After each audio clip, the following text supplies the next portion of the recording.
Hello everyone and welcome to the Broxbourne Civic Hall, April 2nd for FWA Crunch. We're kicking things off with match 2 of a best of 3 series. This features the entourage of Mark Sloan and Ollie Burns taking on FWA Academy champion Dan Hade teaming up with Max Voltage. The first of this best of 3 series took place last night in Sudbury at Who's Fallen Who, which by the way, if you were not at, or if you do not own the DVD of, seriously, you must log on to frontierwrestling.com, click merchandise and get that, because it seriously is a hidden gem. They are currently leading the series 1-0. They are the team of Ollie Burns and the specialist Mark Sloan, collectively known as the Entourage. And again, as I was saying earlier, if you were not at Sudbury last night, you would have missed the first of this best of 3 series that saw Mark Sloan and Ollie Burns take the victory, and they currently lead 1-0 in this best of 3.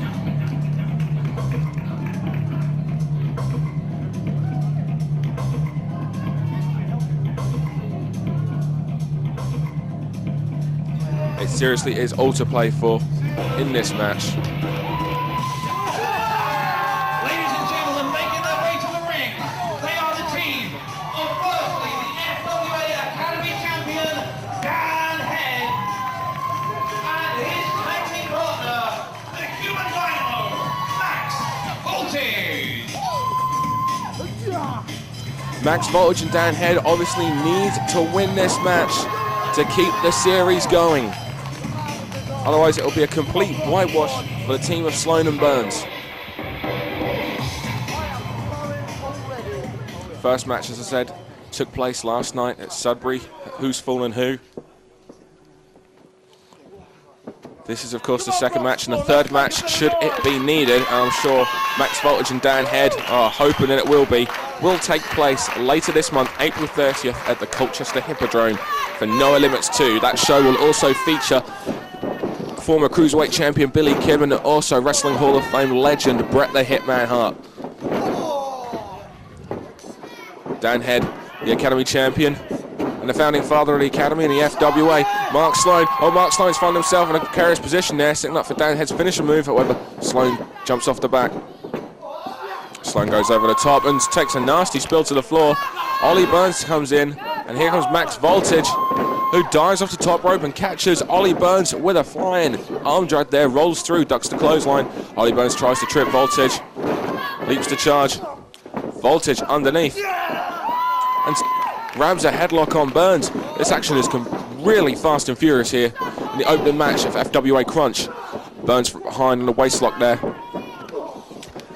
Elbow shiver there. Oh.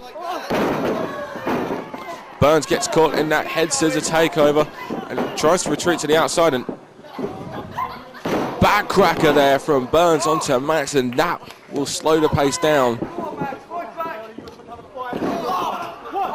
And now all the advantage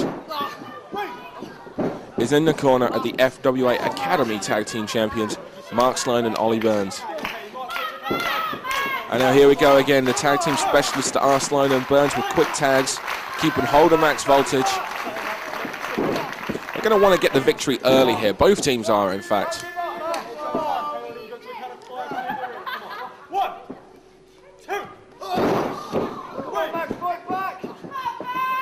Nice double team maneuver there from Sloan and Burns. Drop toe hold. And once again, another tag. So I'm saying they're keeping hold of Max. Giving consistency in their quick tags and double team moves. Irish Richards is the corner, Burns follows. And Burns now. Oh, Voltage fighting out of the corner. Double stomp to the back. Blocks the forearm there from Ollie Burns.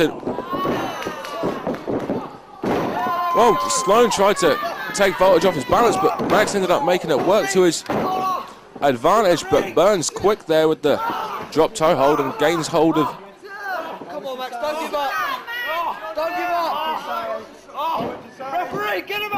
And Mark Sloan came in, and there's a double team there, legal double team from Sloan and Burns on Max Voltage.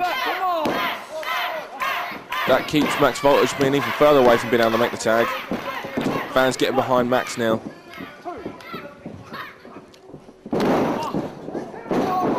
Slamming the knee drop there. Notice how Mark Sloan and Ollie Burns pulled Max Voltage back to their half of the ring, keeping Max Voltage as far away from his corner and possibility of making a tag as possible.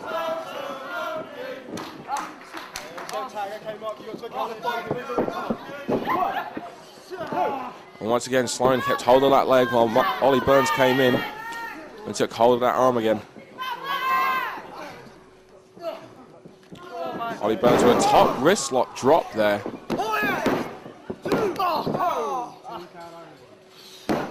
Referee saying it was 2. Darren Hade and Max Voltage trying to get the fans behind him.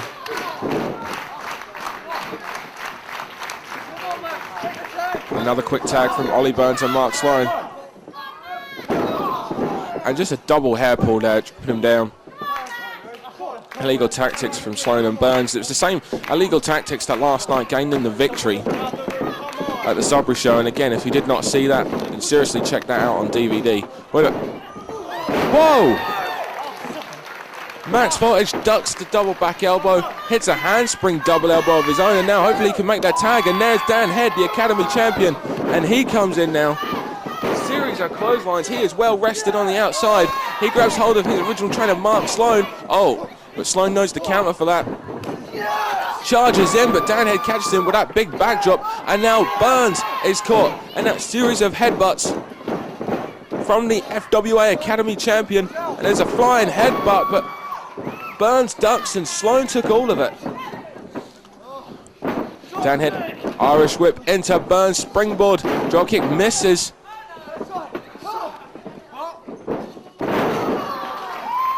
Double Ferris wheel suplex there from Darren Hade and Max Voltage. And now Max Voltage going for that sunset powerbomb there, but however Mark Sloan comes to the rescue, and oh, here comes that series of offensive moves, ending with the Yakuza kick from Sloan, and Burns makes the cover. Darren Hade's back in the ring, but Max gets the shoulder up. Singing like flatliner there from Hade. That takes Sloan down. Now Burns in there with Max Voltage. Burns takes the foot. Burns charges in again. Max catches him. Over now, Burns gets back on top. Whoa! And here comes Darren Hade from behind. Nice move, and that could be it. It is. Darren Hade and Max Voltage level the score in this best-of-3 series. Oh, one apiece. The deciding match will take place later this month, April 30th, at Noah Limits 2. The series is now tied at 1 fall to each team. Darren Hade and Max Voltage with a powerbomb, blockbuster, neckbreaker combo there. Awesome maneuver. Gets the victory. And just like that, they even the score up. All eyes now on No Limits 2 to see who comes out on top here in this best-of-3 series.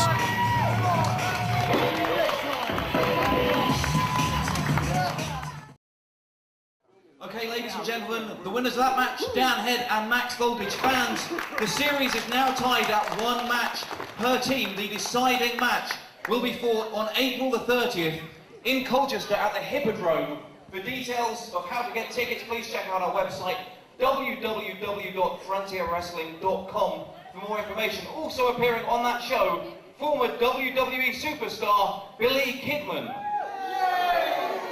Fans, for more information about that show, be sure to check out our website, frontierwrestling.com, or indeed the leaflets on your seats here this evening. Now fans, at this time it is my pleasure to welcome, we've got a special guest in the audience tonight. He's sitting in the second row. If you'd like to make your way to ringside, please. Fans, will you give it up? Here's a journalist from the UK's leading men's magazine, Maxim. He is Nick Leftley. Maxim magazine doing a big feature on the FWA and British wrestling in the August issue. Fans, as I mentioned, Nick here is from the top magazine, Maxim, and Maxim are here to feature the top FWA wrestling company in the country, the FWA fans. Nick here is writing a big feature article on the Frontier Wrestling Alliance, which is going to appear in all good newsagents in the August edition, which, if I'm not mistaken, comes out in July. That will be available from all newsagents, and it will feature a big spread here on the FWA. Nick here, he's been down to the FWA Academy in Portsmouth over the last few weeks.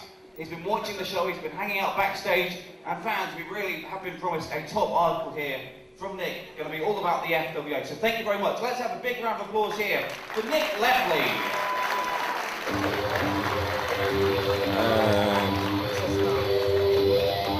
No.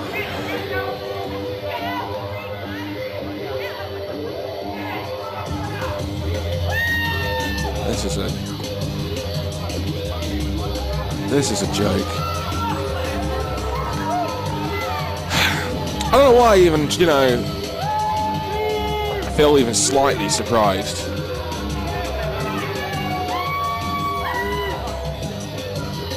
The FWA British Heavyweight Champion, Hade Vansen, now making his way to the ring while Maxim magazine reporter Nick Lefley is in the ring. There's the gorgeous Nikita. Well, maybe actually on, getting all worried up over nothing. I mean, he's reporting for a men's magazine. There's Nikita wearing not a lot. Maybe this is, supposed to happen. It could be. Boys and girls, ladies and gentlemen, stinking, sniveling morons that you are. Here come the beautiful people. Who are you to talk, please? Here before you have the new king and queen of British wrestling, international superstar, Nikita, and your FWA heavyweight British champion, Hade Vansen. Yeah, last time they were here at this venue was New Frontiers, where Hade become the FWA British Heavyweight Champion.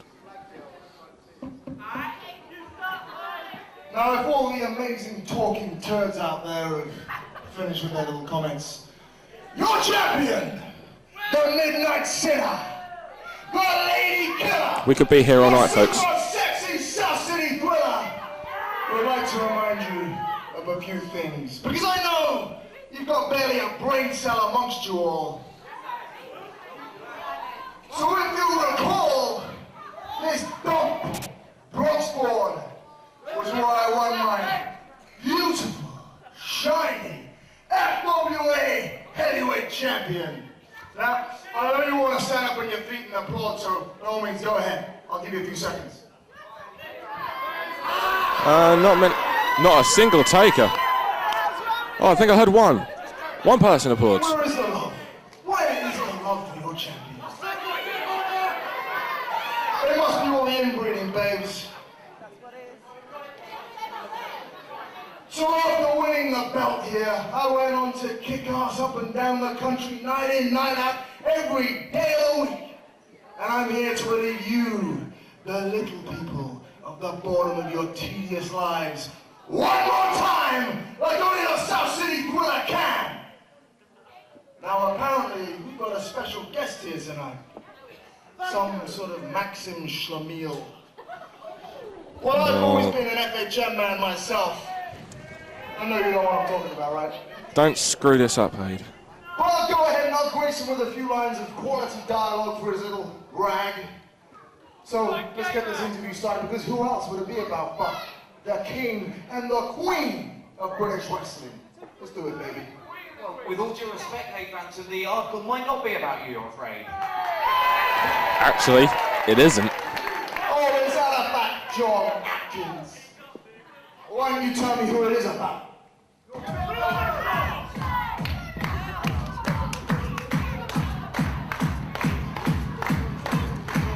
It is, in fact, about this man was about to come out. So in fact, it features this man quite prominently.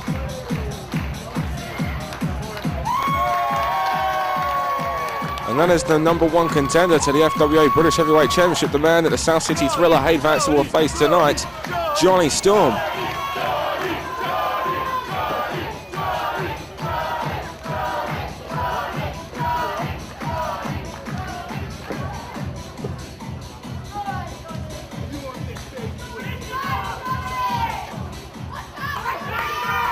The Wonder Kid entering the crowd, and he does get a round of applause. You know as well as I do that what this place is all about, what this foundation of this company was built on, was the FWA British Championship belt. Now I've been here from the start, big boy, so I deserve that belt as much as anybody, and there's no loser like you or the skank here are ever going to get in the way of you getting that belt.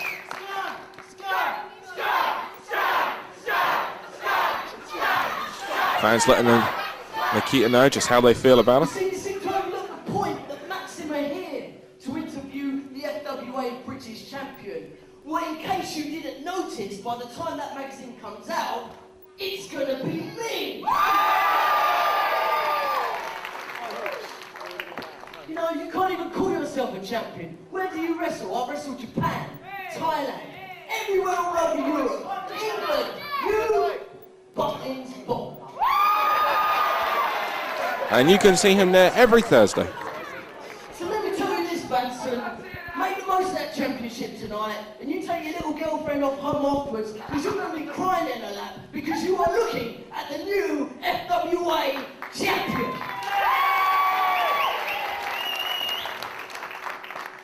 Well, you know, Johnny boy, it goes like this. Oh, I think that was a big mistake. And the Wonder Kid firing back now. And here comes Nikita from behind.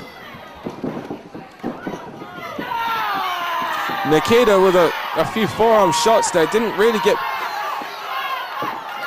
much offense though, because the Wonder Kid was soon there. And there comes James Tighe. And it's almost like a repeat of last night with Hade Vansen goating Jonny Storm out. And James Tighe jumping Jonny Storm from behind, but unlike last night in Sudbury where Jody Fleisch came to the aid of the Wonder Kid, Jody's not here tonight. James Tighe now just choking out the Wonder Kid. This will be partly revenge for last night in Sudbury.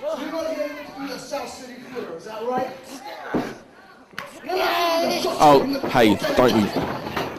Oh, Hade Vansen is taking it to Nick Lefley with a series of chops, and there's a boot to the head. Just drops him down to his knee, and no, right. Oh, I can't believe this. He's going to screw it up. And Jonny Storm is finding this because Jonny Storm knows, just like there's Nikita there with a few cheap shots. Jonny Storm knows just how big this is. And there's that Michinoku driver from Hade Vansen. That's one of Jonny Storm's own manoeuvres that he's just hit on Nick Lefley from Maxim Magazine. And there's the Texas Cloverleaf. I can't believe this. You're gonna get a beating. This doesn't belong to you, my friend. My little hobbit buggy. This is coming home with me tonight. It's going on the mantle of the South City Thriller. Jonny Storm has been... There's no one to... When it was the pucker one, Darren Burridge, they didn't think about him. They probably thought about how last night in Sudbury, Jody Fleisch came to later Jonny Storm. They didn't think that the pucker one, fellow Essex boy of Jonny Storm, would come to the aid. The pucker one, Darren Burridge, who actually next on will take on James Tighe. Wait a minute. Jonny Storm with a corkscrew plancher on Tighe and Hade. Jonny Storm. And now Burridge takes the microphone.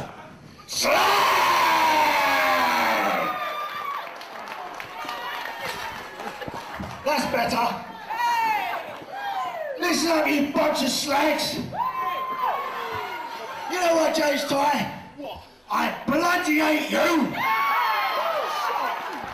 every bloody time you come and you get my best friend Johnny Storm, my pal, my Thailand buddy, my Essex boy, and you nothing but cheat and interfere. Oh, it makes my blood boil, I tell you, Broxbourne. So you know what? I'm scheduled to fight you later on in the show. But you know what? Oh, fuck it. I want to wrestle you right here, right now. Let's get it done. Burridge making a challenge to James to have the match now. That match actually scheduled in the second half this evening.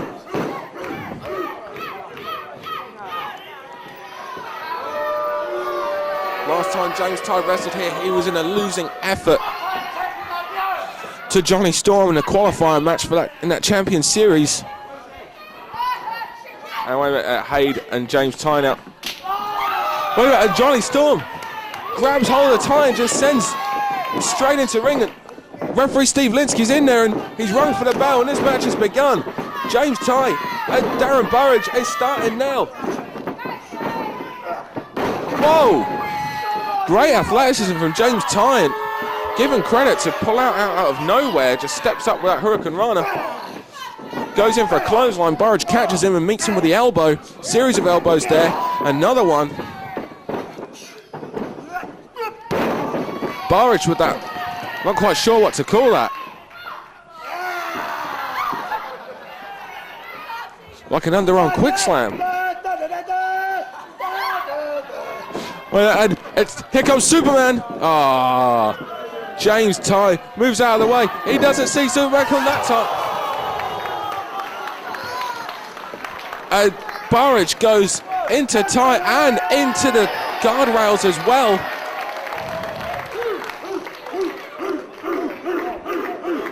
The fans getting behind Darren Burridge and now they're brawling in the crowd now. And James Tighe closes the barriers, trying to keep the referee out.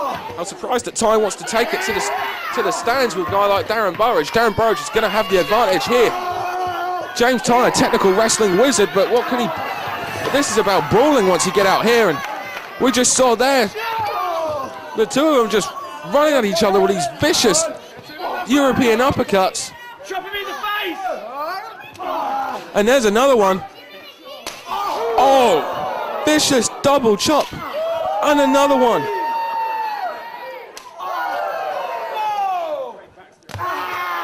And there's like a Mongolian chop there from James Tighe. And the two of them, they're just continuously, and it's getting harder.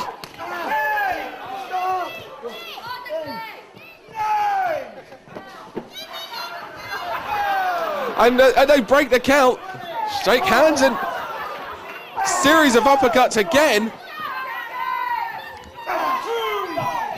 Oh, James Tighe breaks the series though with a thumb to the eye. James Tighe crawls back in. The pucker one. Now with a wrist lock and the fans getting behind the pucker one. Oh, and then just drops the knee on the back of the elbow there. And now cinching up on that hammerlock.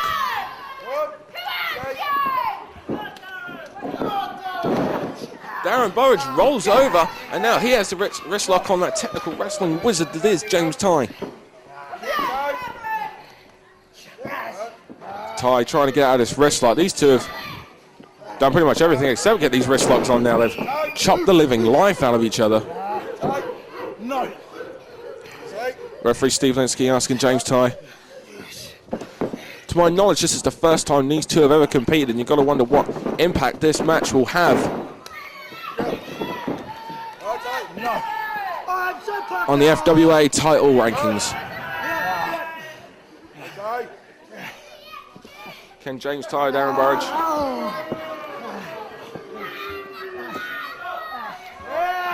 Further themselves up the ranking for the FWA or All England Championships.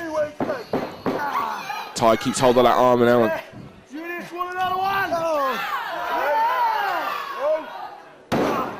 And Tighe snaps that arm back.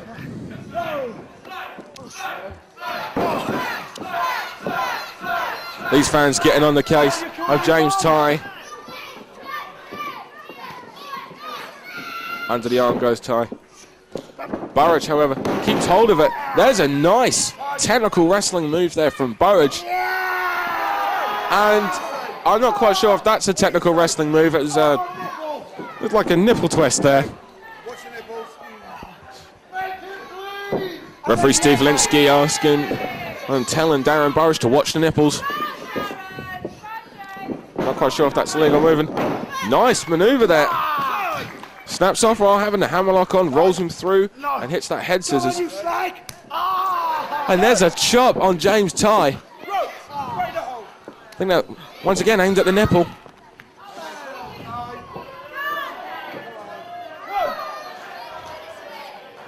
James Tighe is very concerned about that nipple. I hope he's...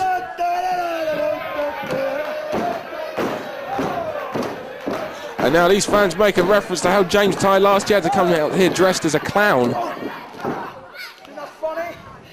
And James Tighe jumps Burridge. There's an arm wringer there, but drives the shoulder straight into the mat. And Burridge, from behind, goes underneath. And takes the arm, and he maintains that.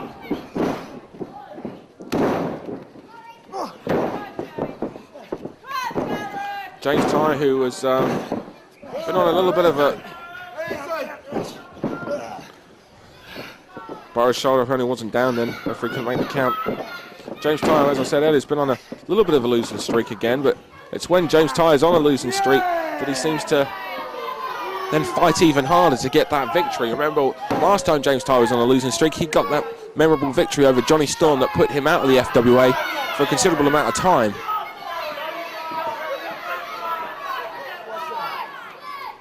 And now both men back up to their feet. And after everything that's happened, James Tighe is now asking for a test of strength. And Burridge is prepared to meet him.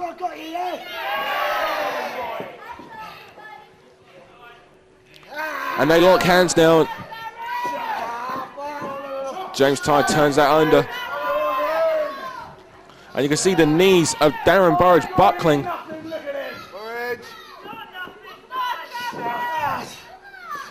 James Tighe got the advantage here. Trying to get the fans behind him.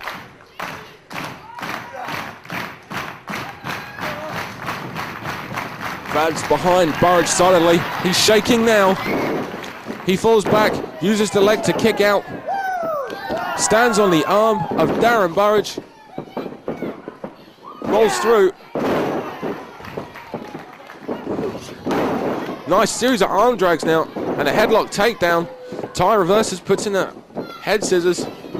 Gets taken down, another one, another head scissors. Burridge now, again with another headlock, and these two are just trading. Headlock takedowns and head scissors. I wonder if we're going to see a headlock takedown. We do. There's another head scissors, and this time James Tighe maintains the head scissors on the pucker one. Like 6 or 7 continuous headlock takedowns followed by head scissor counters there.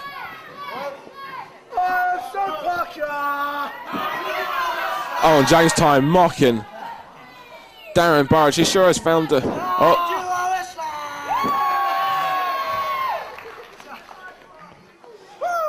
Interesting, comedic. Well, James Tighe's been tied up in a... I think it goes a bit like this. I am so pucker. I wear loads of jewelry. I like pucker too. Darren Burridge is actually... Darren Burridge has interrupted this match to have a bit of a sing-along. James Tighe, meanwhile, has found his way out of that hole, and he's behind, from behind. That pump handle side suplex. And what a way to stop a sing-song. Burridge gets the right shoulder up.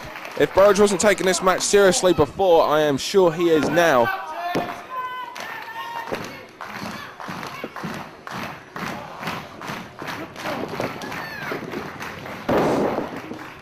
European uppercut there. Burridge tries to regain his balance, however, just ends up falling down. The pucker one. Beautiful standing drop kick there. Maybe the best in the British scene. Fans getting behind Darren Burridge.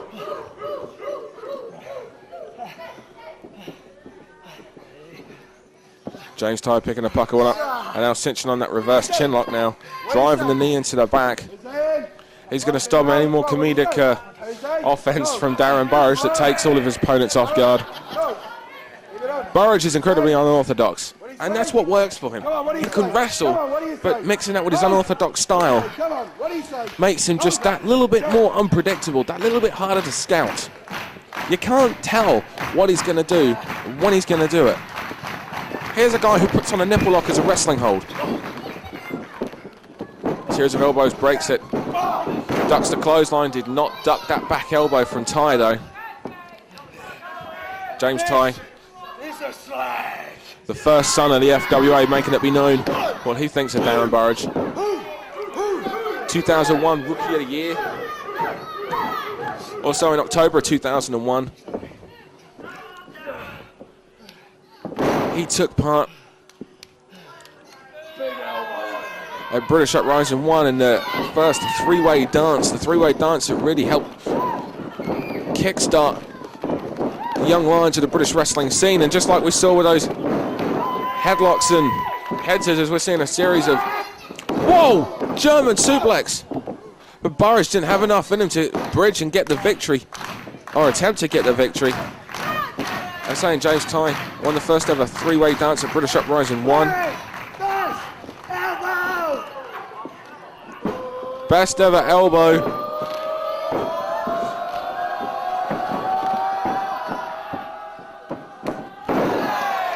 Darren is pointing the elbow straight to the sternum. He gets a hell of a lot of momentum after there. Weak lateral press then. He was on all fours, so he wasn't able to get any body weight at all whatsoever on James Tighe. Fans getting behind the pucker one. Irish whipped into the corner. Misses the charge and the shoulder block. James Tighe, Tighe fighter, this could be it. Hooks the leg, 1, 2. Burridge kicks out. Near fall there for the technical wrestling wizard. Front face lock now. Oh, Titanic. He hits it. This is it. 1, 2, 3. Burridge kicks out of the Titanic. That's the two of the main offensive moves of James Tighe, the Tighe fighter, and the Titanic. And the only thing that's left is the Texas Cloverleaf. Oh, he's going for another Titanic. Underneath. Well, here comes that pucker lock. And he's wrenching it in now. If anyone can find a counter for this, though, it's James Tighe. The fans, oh, James Tighe raked the eye of Darren Burridge.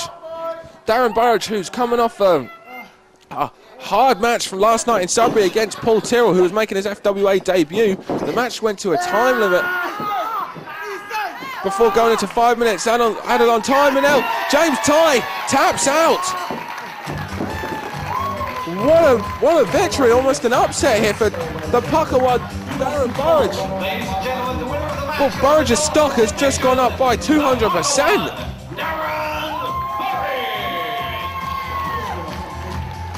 Burridge, last time we saw him at New Frontiers here at Broxbourne, he had an impressive outing against Hade Vansen. Last night he had another impressive outing against Paul Tyrrell, and tonight he gets a victory via submission over the submission specialist, the technical wrestling wizard, James Tighe. The pucker one, Darren Burridge, is the real deal. And he is someone that everybody needs to watch out for. And even Steve Linsky's getting in on the act. Well, I never thought I'd see this. And that was different. But it looks like Linsky enjoyed it, especially the spanking part. Darren Burridge gets a victory over James Tighe by submission. Burridge is one to watch in the future of the FWA. The pucker one is the real deal. Once again, your winner, the pucker one, Darren Burridge. Ladies and gentlemen, the following contest is set for one fall and is for the FWA British Tag Team Championship. Here we go. Introducing first, the challengers. This is a rematch from FWA Hotwired, where the new breed made their return. And they took Stixx and Stones all the way. They took them to the limit.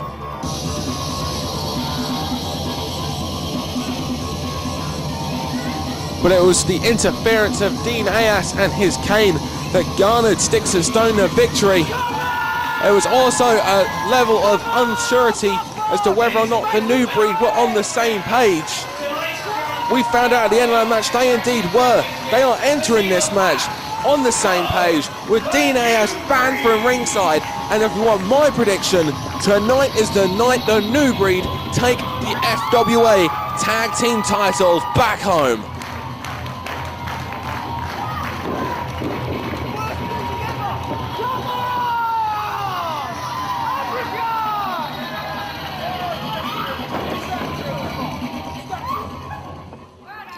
The new breed challenging Stixx and Stone. Fans solidly behind the new breed. Ash and Curve.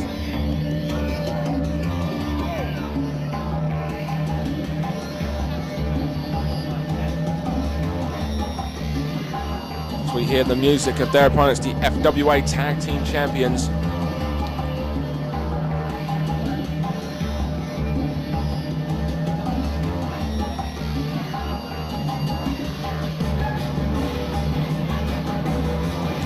To make their way to the ring, they are the team of Martin Stone, Stixx.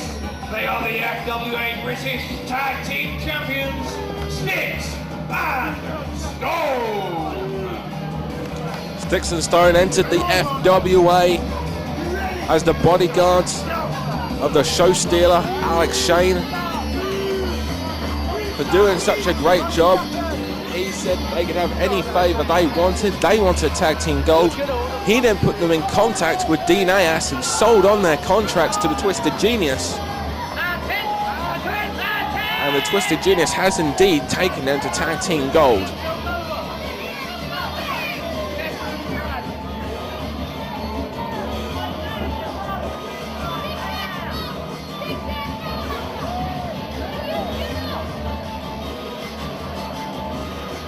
As said, last time these two teams competed against one another, it was back at Hotwired.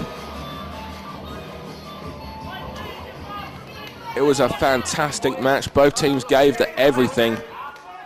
But it was thanks to the interference of that man, Dean Ayas, who is banned from ringside. I don't understand why he's here. Because of the interference, last time we were here at Broxbourne, Manager Dean Ayas has been barred from ringside. And if he does not leave the ringside area, then the team of Stixx and Stones will instantly be disqualified and lose the British Tag Team Championship.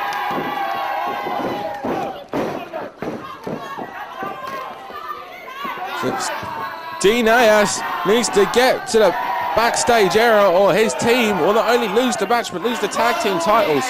If you so much as even attempt to speak on the microphone, your team will lose the match and the tag team championship. And if Dean Ayas even speaks on the microphone, he'll lose the match to the tag team championships. And Dean Ayas is having a fit. He's destroying everything at ringside. Okay, ladies and gentlemen, the referee has said enough's enough.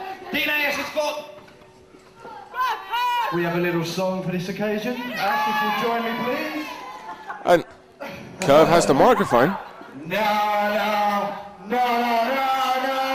Hey, goodbye. Ladies and gentlemen... And these fans all joining in with Ash and Curve for a beautiful rendition of Na Na, Na Na Na Na, Hey Hey, Goodbye. The referee has said Dinas has got 10 seconds to leave the building, or his team will lose the match and the championship. 10, 9. And Stixx and Stone with Dinas trying to have a last 6. second group huddle to discuss strategy before Dinas makes his way backstage just through the curtain just before we got down to 0, and Ash and Curve jump Stixx and Stone, and this match has begun. The FWA British Tag Team titles on the line. Stixx and Stone defending against the New Breed. Double team, Stixx sent into the corner. And if anybody knows Stixx, it is the team of Ash and Curve, as they are actually two of the men that helped train this big man. Going back several years, of course, and double reverse enziguri there. Drop kick and kick of death to the back of the head.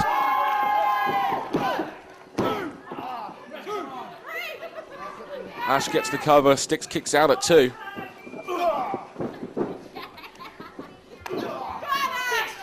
Stixx in the corner, Irish whips, boot to the stomach.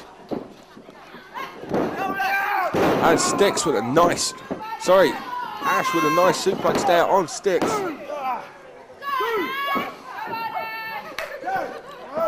Quick tag now. Onto Curve. Curve with that forearm smash onto the back of Stixx. But Stixx now with a rake to the eyes.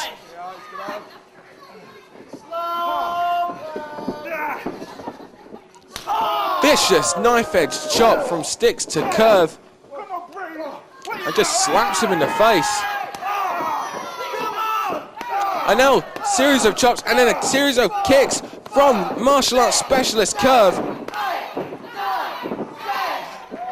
And that was just flush in the jaw. Smart move from Curve there, using the martial arts tactics. He's keeping the much stronger big man away from being able to pick him up, keeping him at that feet length distance.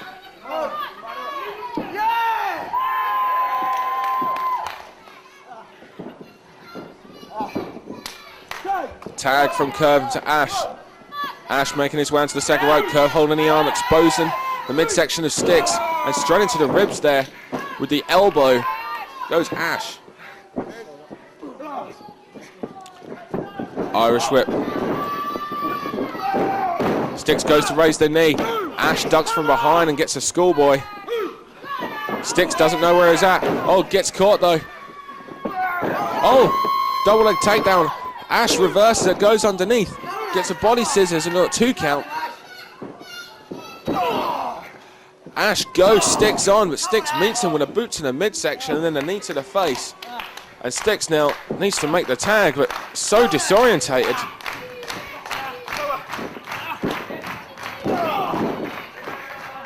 Stixx makes the tag, and into this match for the first time comes the human breeze block Martin Stone.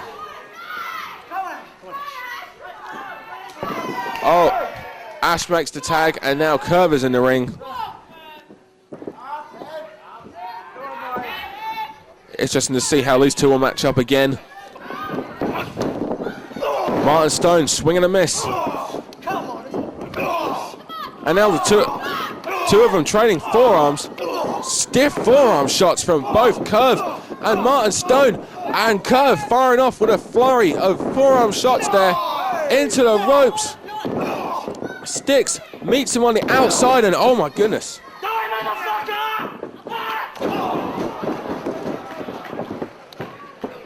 And Stone can only apologise but for the language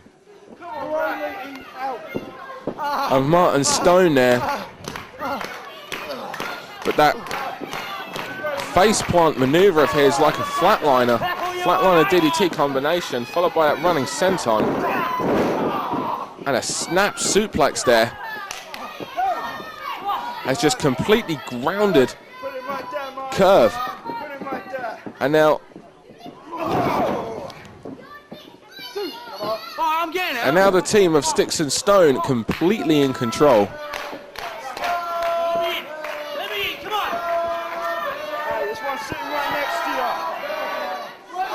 These fans now getting on the case of Stixx and Stone.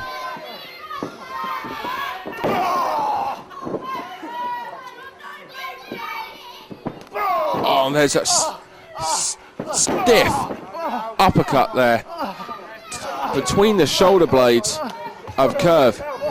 And the referee is with Stixx, and there's Martin Stone who's choking out Curve. And now Stixx, while the referee is preoccupied with Ash, as Ash tries to make his way into the ring to try and help his partner out, is actually doing the opposite. Big experienced tag team like Ash and Curve would know these tricks, but when you're in that ring, emotions boil high.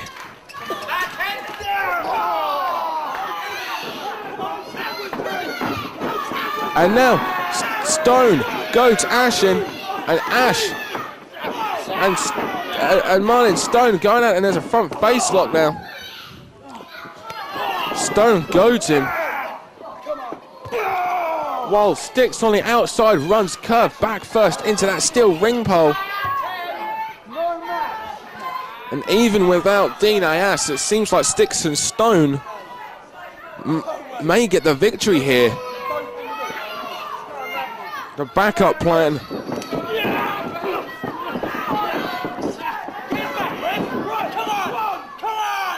The backup plan that Dean Ayas seemed to come out with is working.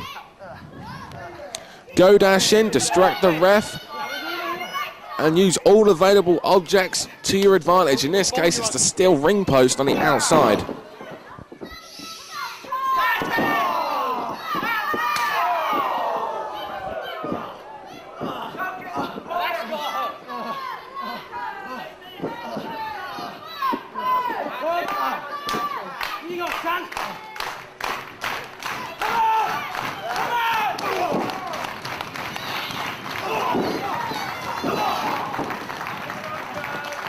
Curve tries to fire back, tries to get some offense in, but Stone just cuts him off.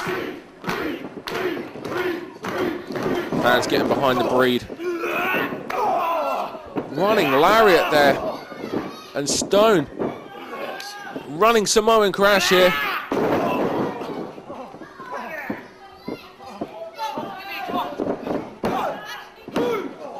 Gets a 2 count there, almost a 3.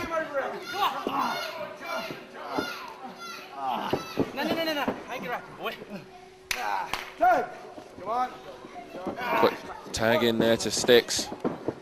And these two monsters. Irish whip into the elbow of Martin Stone. Side suplex. That back is taking a hell of a lot of punishment. And usually when they do that knee drop combination, it's onto the chest and the chin.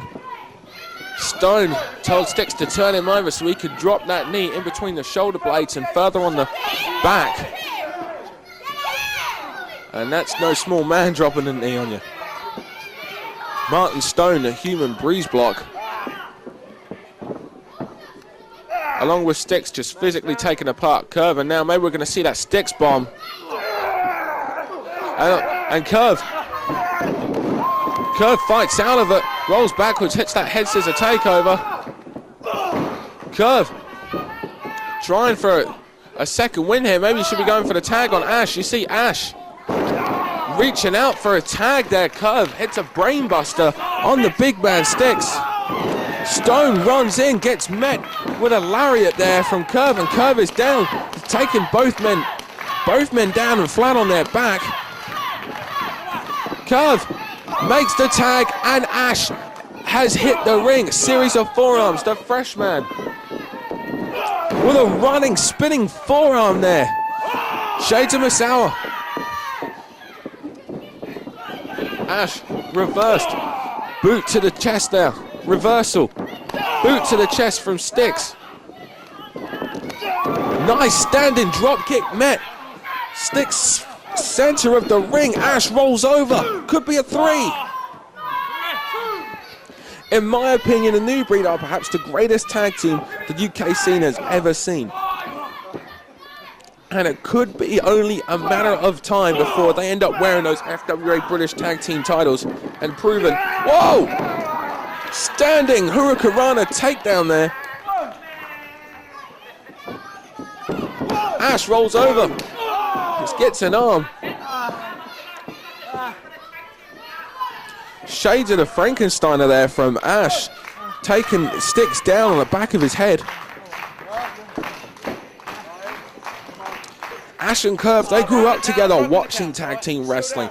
They spend nearly every day together watching tag team wrestling, studying tag teams from all over the world. They are tag team specialists. And now, Ash, that's the finish. If he could, he's got it on both men. If he could get the victory now, 1, 2. Both men just suddenly able to get the show up. Maybe if they'd been able to hit it on just one person, use both arms to drive that one head down to the mat, that could have been a 3 count.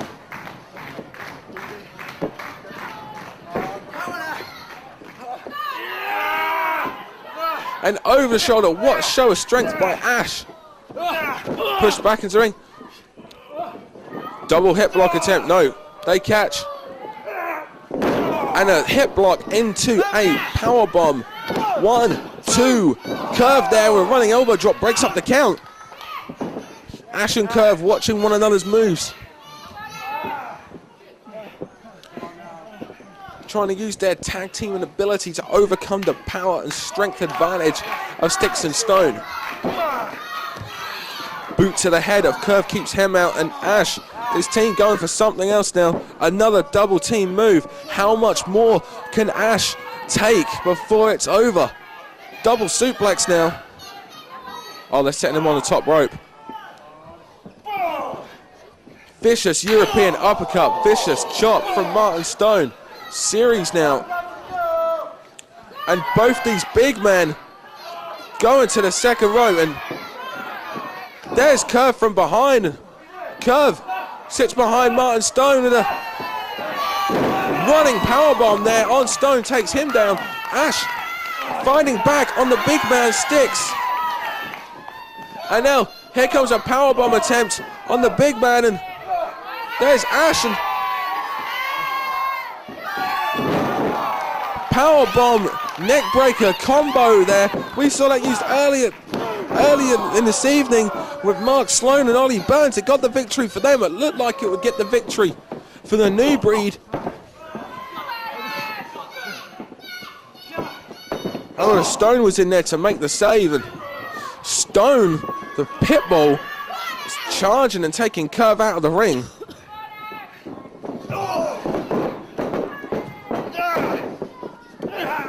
Ducks the clothesline. Wait, he's going for it again. Ash took his time there, baited Stixx in, went for a crossbody, and over the shoulder now. One-way trip, modified variation of the one-way trip. This will be it. Oh, Ash was fighting out of it. Kick to the back of the head on Stone. This is it, 3. Almost. Ash fighting out of the one-way trip. Curve from behind with a boot to the back of the head. Ash rolled him down with that bona fide victory roll. Almost got the 3 count. That's the thing about the Breed. Just like that, out of nowhere, they can gain the victory. And now they're signaling. This is that back double team back cracker maneuver. That's got to be over on Stone. And now 1, 2, and there's Stixx jiving in the ring, making a last second save. That would have been all over. Curve now taking it to Stixx on the outside, perhaps going for a DDT, and wait a minute, the cane was left at ringside. Dean Ayers left the cane, and that cane shot straight to the face. Oh no, not like this, no. No!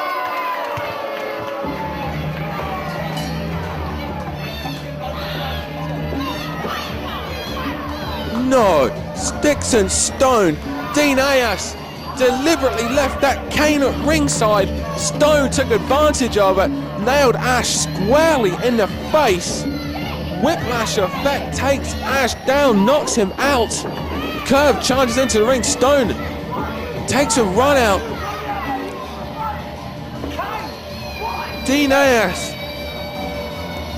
on the Fight Network, which you can hear every Sunday at 6 p.m. on www.icrfm.co.uk. The official radio show of the FWA said last week on TFN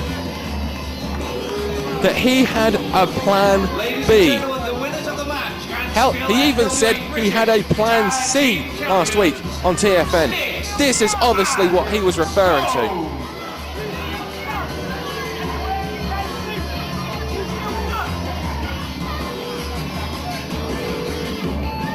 And Stixx and Stone get the victory, and the new breed come up short one more time, which is just a travesty. Dean Ayers at ringside, he's very happy with himself. Doesn't see, I'll turn you. Oh, he sees Ash and Curve now. Ash and Curve pulled a Twisted Genius in the ring. They're going to make him pay. It's because of him that both times that they have come up short in the losing effort to the tag team champions Stixx and Stone, and now Stixx and Stone, and now the breed going for that finishing move. Plan B is really falling. Wait a minute. That's Charlie Rage. Charlie Rage spears Curve. Why is he here? Where's he come from? Why the hell is Charlie Rage here? Charlie Rage is this mercenary, one-handed by the throat, takes Curve down, and Ash charges from behind and gets dumped on the back of his head. You got to understand, Ash and Curve have just had the match of their lives against Stixx and Stone. Ash has just taken a cane to the face. It's no wonder that Charlie Rage can do this, and there's a moonsault headbutt there, and another one. Charlie Rage just taking apart the new breed. This, what is he, some sort of, is he with Dean Ayers? It's almost like some sort of mercenary figure.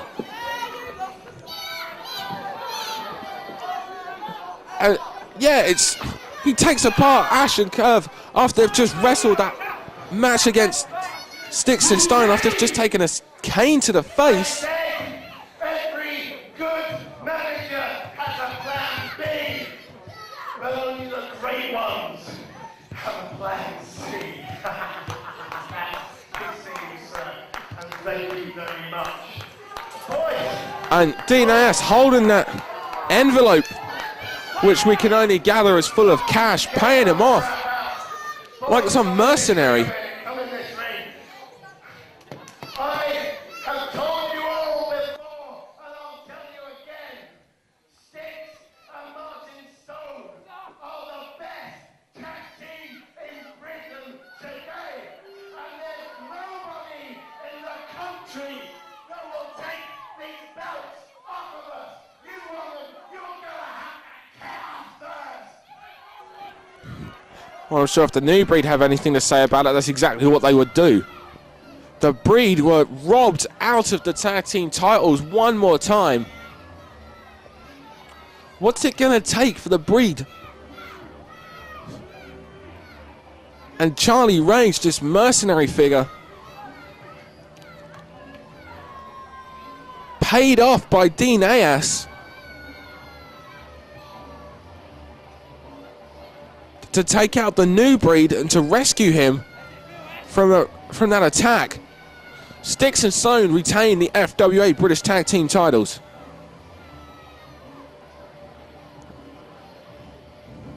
But what about Charlie Rage?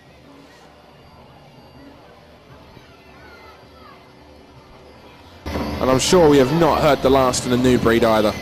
If I know the breed, they'll be back.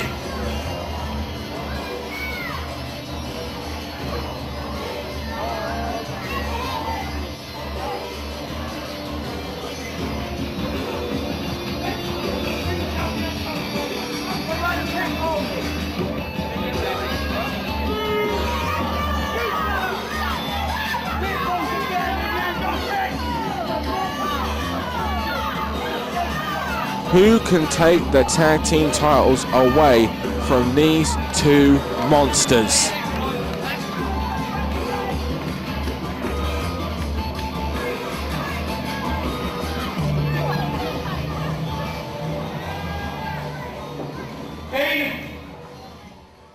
Stixx, no. Say something. It's the old saying. Fool me once, shame on you. Fool me twice, shame on me. There's twice that you've cheated, twice that you've beaten us. But Dean, you say it's going to take somebody killing those two to beat in for those belts? That can be arranged. One more time for our time's sake. We are the new breed, and we are the future. Who's got green? We got green! We got green! We got green! And we, the fans, solidly behind the new breed, as am I. And I can't wait, and I can only hope that we get to see a third encounter between these two tag teams. Please, let's hear it one more time for your challenges this evening. Ash, Card, the new breed!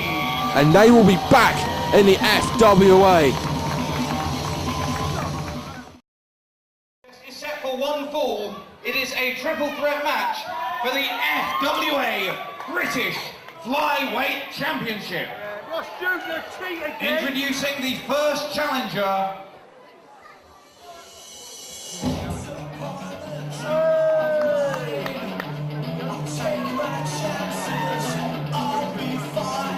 And this is something we have been looking forward to. Once again, if you were not at Sudbury last night for Who's Fallen Who, once again, you seriously must get hold of the DVD because it is a little gem. And the show kicked off when a match between this man, Unbreakable Stevie Lynn, and a man making his FWA debut, Pac. And oh my lord, what a match. Seriously, this match was incredible. I cannot say enough good things. These two, much like when Jody Fleisch and Johnny Storm springboarded themselves onto the UK scene and were known for having a series of fantastic matches that everyone had to go watch and see. I say Stevie Lynn and Pac are that next series of matches that everyone needs to see. These two are absolutely incredible.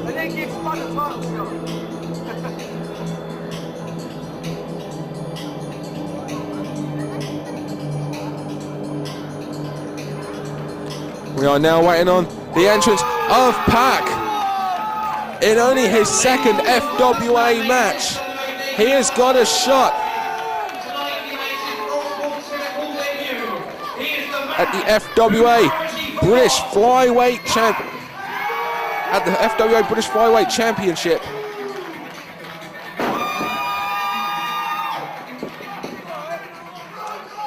As I said, it's only his second match and got a shot at the FWA British Flyweight Championship. Pac, impressive in his debut last night against Stevie Lynn. And I admit, I've heard about Pac before, and last night was my first time I'd actually seen him. And there'd been a lot of hype about the man Gravity Forgot that I didn't want to believe. But oh my lord, did Pac make a believer out of me and 150 people that were there last night.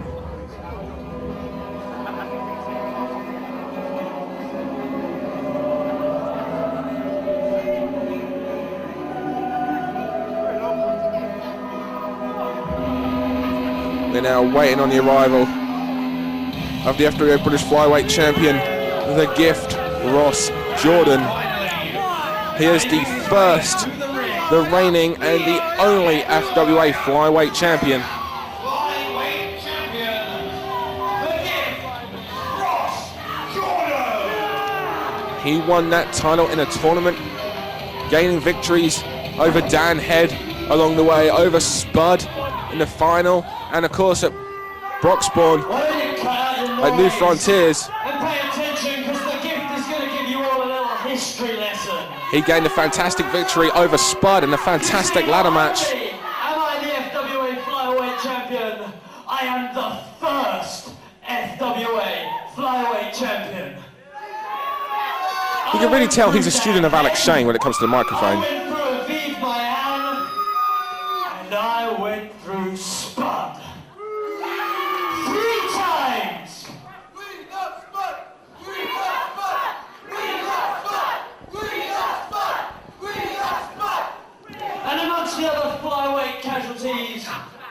was you, Stevie Lynn. I beat you right here in Broxbourne Civic Hall. It happened back at Hot Wired. Good enough. I finished off at Morecambe by beating Bubblegum. That's true. Ross Jordan's really taking it to everyone. Free FWA Flyweight. They bring in Pack. Someone who hasn't even won enough big matches to justify an FWA Flyweight title shot. But don't worry, son, you're gonna get it.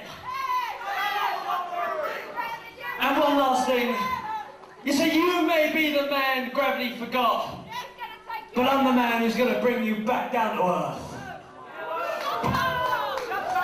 And the gift, Ross Jordan, let it be known what his feelings are on Pack, but he needs to make sure that he doesn't forget about Stevie Lynn, because Stevie Lynn took Ross Jordan to the limit. Now it's back at Hot Wired again. If you do not own that DVD, check out frontierwrestling.com, and the same could be said for New Frontiers, which featured the match between Spud and Ross Jordan, which was a ladder match, and a fantastic ladder match as that. Pack jumps Ross Jordan from the get-go. Hits that springboard arm drag. Beautiful moonsault. Everyone's missing something here.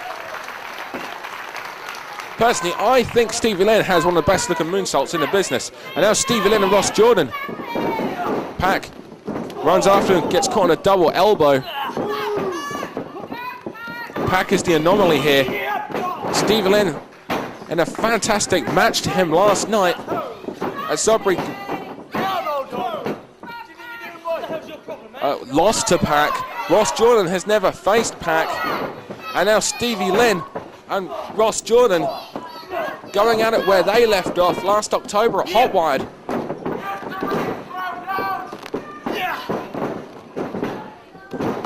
Standing Hurricane Runner heads as a takeover there. Oh, vicious Onsaguri kick sends Ross Jordan to the outside. There's Pack. Oh, springboard misses. Stevie Lynn sidesteps him. Hurricane Runner attempt now from Pack. Lands on his feet. Nice scissor kick there. And now Stevie Lynn on the outside, and you're not safe when Pack is on the inside, and Ross Jordan cuts off Pack before he's able to make the dive. You can't help feel, but we are in for something special with this youngster. Come on, let's watch those chokes. Come on. We saw last night Pack execute such amazing high-flying moves as 630 splash, or 630 somersault senton bomb, a sky twister press drop kick to the outside. It was Pack is the real deal.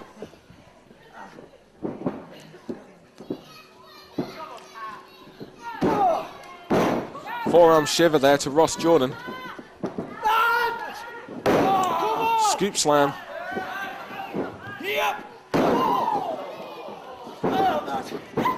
Pack's driven head first. Tripped on the outside by Stevie Lynn. There are problems with a three-way dance. Oh! As whenever you make the cover, you've got to make sure not only have you got your opponent incapacitated enough to get the 3 count, but also that the third man in the ring is not in a position to interrupt that count. This isn't an elimination match. This is first pinfall gains all. Stevie Lynn makes a cover on Pack, and Ross Jordan interrupts it. Jordan trying to make a pact with Stevie Lynn to take out Pack. Both of them see Pack as an obvious threat. Double Asahi moonsault from Pack, springboards up to the top rope, takes both men down. Oh, wait a minute. Whoa! He uses Stevie Lynn as like a springboard to hit whatever the hell that was, a variation of a sky twister press. And Stevie Lynn with a kick and then a running elbow takes down Pack. 2 count. Pack gets the shoulder up. These fans solidly behind Pack. Scoop slam now. Here comes that pretty moonsault. 1, 2, It's almost like a moonsault frog splash there, the way he tucks his knees in. Like a frog salt. And now Ross Jordan just pulling on the arm and trying to separate the arm, shoulder and from the body of Pac. Steve Lynn now pulling on the hair of Pac, and now Lynn and Jordan now double teaming Pac, trying to take him out. Whoa. We had a deal. Him first, then he's out. Get him out, then we'll go. And now Jordan, they're going to incapacitate him enough to the point where he's not a part of this match. How long would this deal last though? Jordan tried to double cross Stevie Lynn there. Stevie Lynn sends Jordan to the corner, says set him up for something, while Stevie Lynn goes for the pin. These two are stick as thieves. You can't trust either of them. Now they seem to be going for a double suplex, I think is what I just heard Jordan call for. Pac kicking those legs. Double small package there from Pac. It's the first time I've ever seen that. And Stevie Lynn and Jordan jump Pac from behind again and just staying on top of him. It's really what should be a three-way dance is turning into a 2-on-1 handicap match. And Stevie Lynn with his foot on the throat of Pac.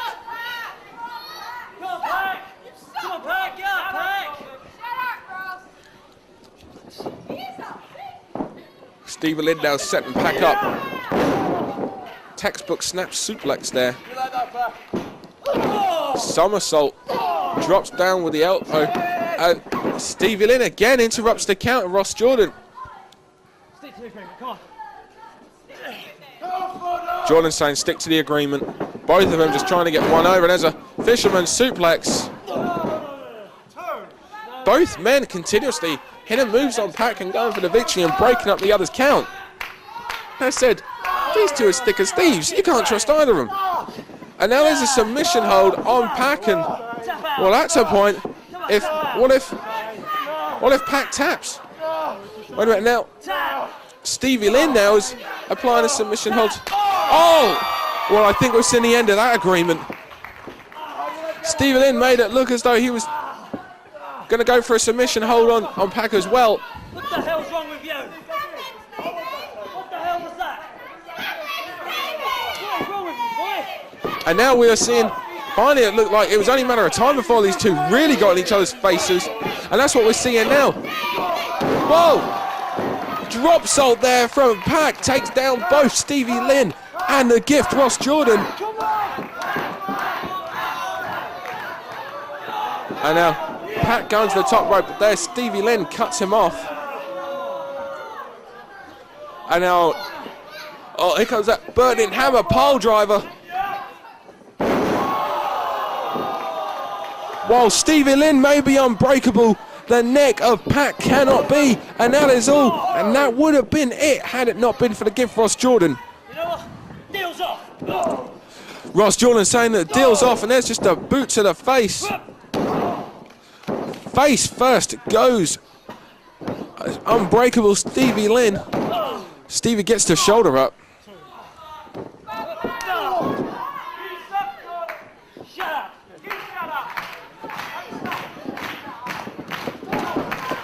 Pac's face gets taken to the turnbuckle.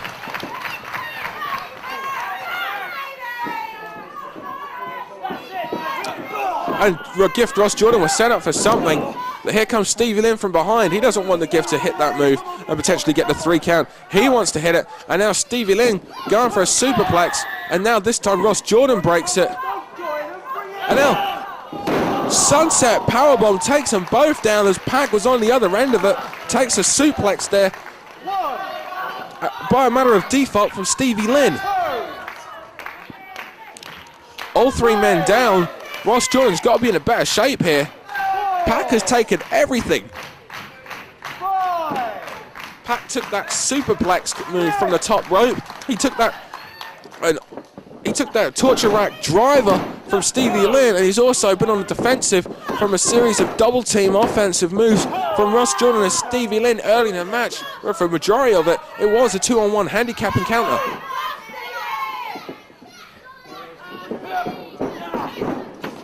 Irish whip into the corner.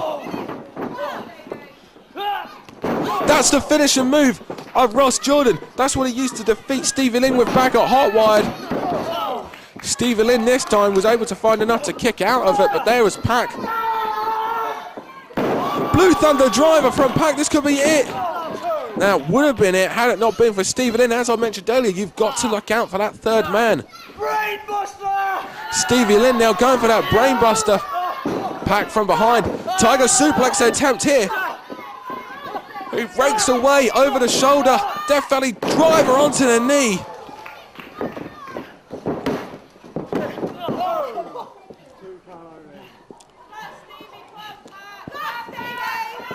Stevie Lynn.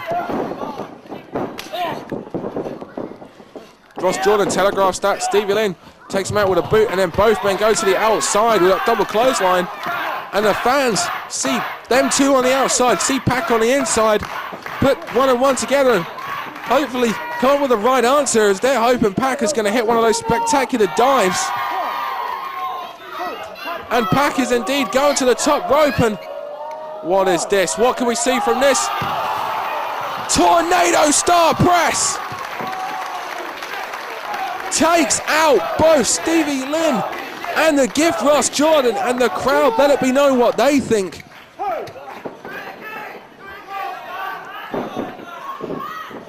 Tornado Star Press, and now he's going for that Tighe suplex. He hits it 1, 2. The gift Ross Jordan takes out the legs of Pack. Breaks the 3 count possibility there. Ross Jordan now setting up for something of his.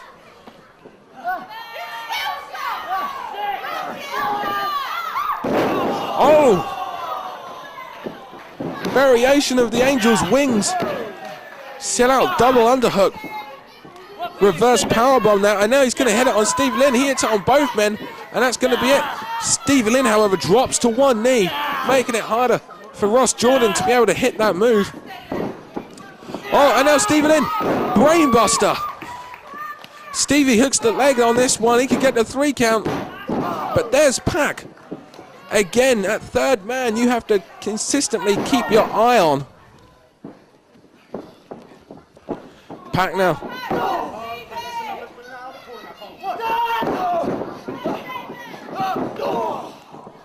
Stevie Lynn put the brakes on. Pack charged in. Got met with a forearm, and now Pack in the corner.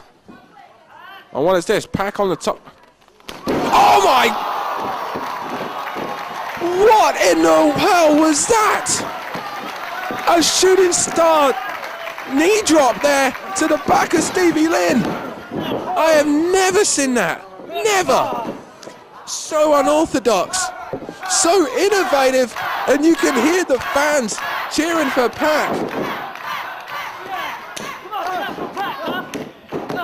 Never have I seen anything like that. I have never seen anything like that. Ross, come on, Lynn, come out the corner, come on. One. This is the end for you, Pat. And now, Jordan's signaling for something. And now Stevie Lynn's coming up to the top rope, to the second rope as well. And it seems like both of them, having tasted the flurry of offensive moves from Pack, are prepared to put that deal back on. How long for though? Oh, and Stevie Lynn takes a nasty spill to the outside. Jordan is prone on the inside. Pack, 630 splash, 630 senton. We saw that last night. He got the victory then. He gets the victory now. Pack is the new FWA British Flyweight Champion. FWA British Flyweight Champion, Pack, in only his second match, becomes the FWA British Flyweight Champion.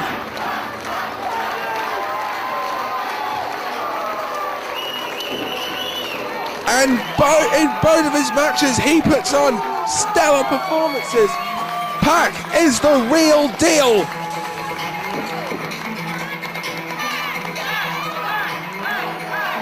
And who can take the flyweight title away from Pac? Such unpredictable, such innovative, such unorthodox, high-flying daredevil moves I have never seen before.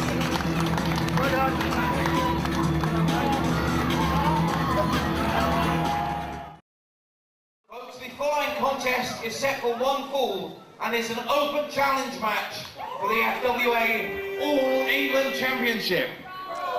Well, from one title match to another, we've already seen one title change hands here tonight.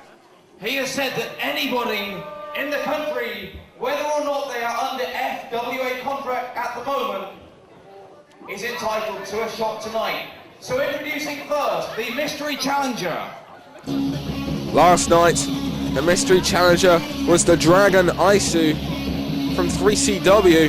Who will be the mystery challenger tonight for an open shot at Leroy Kincaide's All England title? And I'm saying we're going for one unbelievable title match where the title changed hands as Pac became the new FWA British Flyweight Champion and proved he is indeed the real deal. Became the new FWA British Flyweight Champion, defeating the Gift Ross Jordan and Stevie Lynn in that epic three-way encounter. Now we are seeing Jorge Castano. He is a veteran of the UK scene, and he is no stranger to FWA crowds.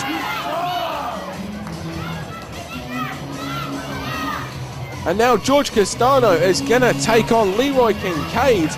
And Jorge Castano, a veteran as I alluded to earlier. If he can use his smarts and use his veteran experience, then I actually believe that Jorge Castano has a shot at becoming the All England champion. But it all depends on just what type of mood his opponent is in.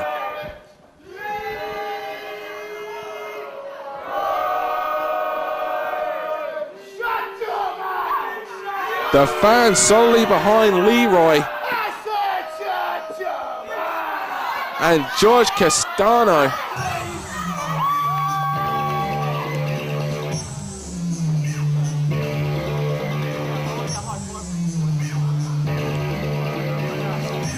We are waiting on the arrival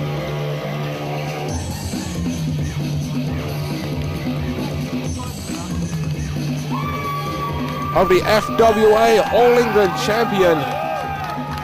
Making his way to the ring, he is the All England champion. We saw last night him take apart 3CW's The Dragon Isu.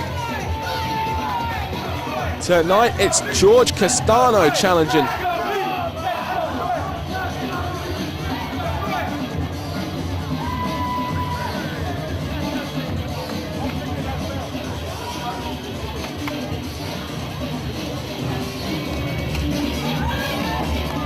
Whoa, and Jorge Castano from the beginning dives over on Leroy Kincaide. This train of a man, it's a wrecking train. Never seen one before. But Leroy Kincaide is one. Oh, and there's a Hurricane Runner from head scissor takeover from the apron from Jorge Castano. And Castano staying on top, jumping Leroy Kincaide from the get-go, which is the wise thing to do. Trying to take Leroy off his game plan, take him by surprise and potentially get the 3 count. And Leroy spins him round, and just like that, the power advantage of Leroy Kincaide comes into effect. Suplex on the hard surface outside. He throws Castano back in. Leroy gets the clothesline dug to him, and Castano, the smart, wily veteran, with a drop kick to the knee, follows up with a drop kick to the chest. Come on, I can't hear that. And now Castano making his way to the top rope. Oh, diving crossbody there. Gets caught by this powerhouse Leroy Kincaide. And just dumps him. Irish whip.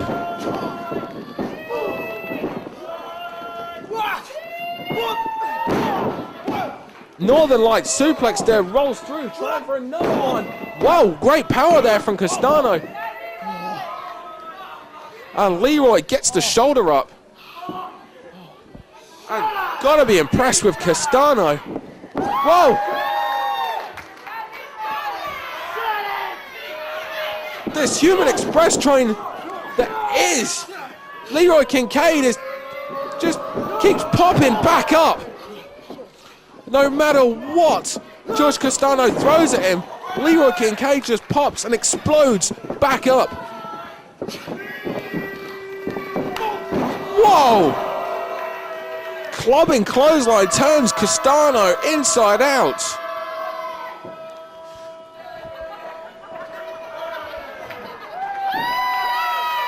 And now Leroy Kincaide set up for this power slam again. Oh, over the shoulder. Oh, just dumps him unceremoniously on his back near the corner, and Leroy now going to the top rope.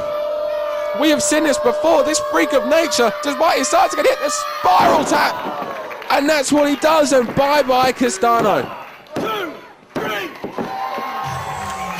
Leroy gets the victory. The winner of the match, and still All England champion, Leroy Kincaide. He took everything that the more experienced Jorge Castano had to offer.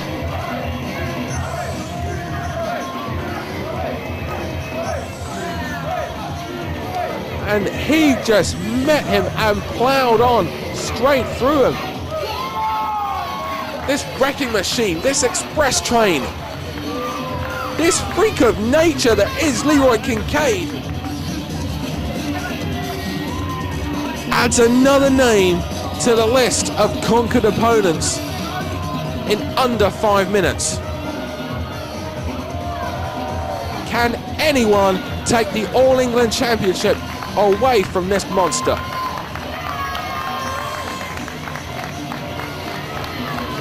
All England title, baby. I'm here to stay.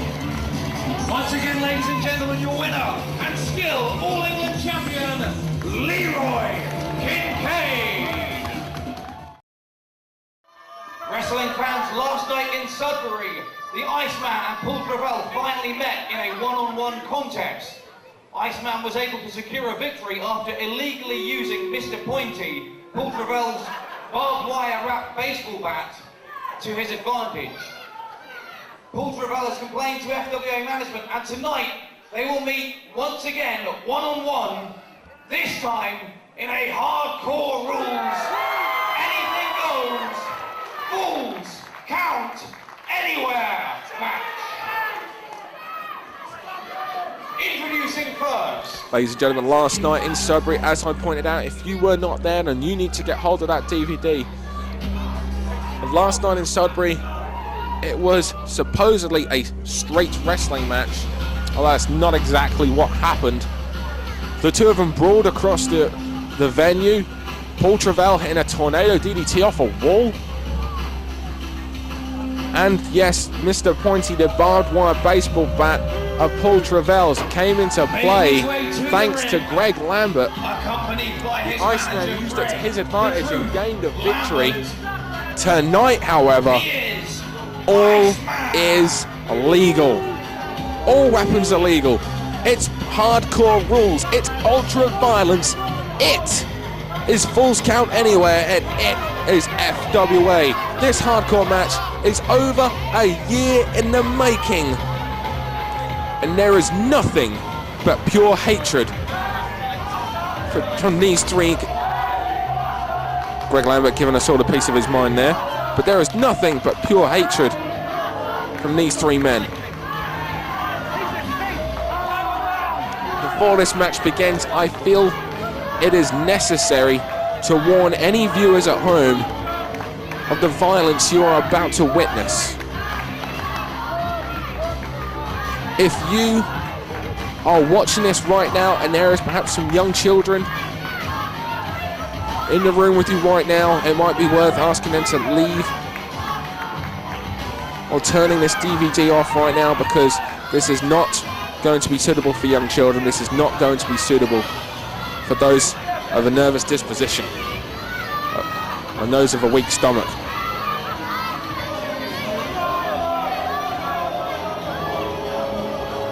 The insane icon, the Iceman. That's it, by the way. That's my public service announcement. If you are still watching this, be it on your head the violence you're about to witness.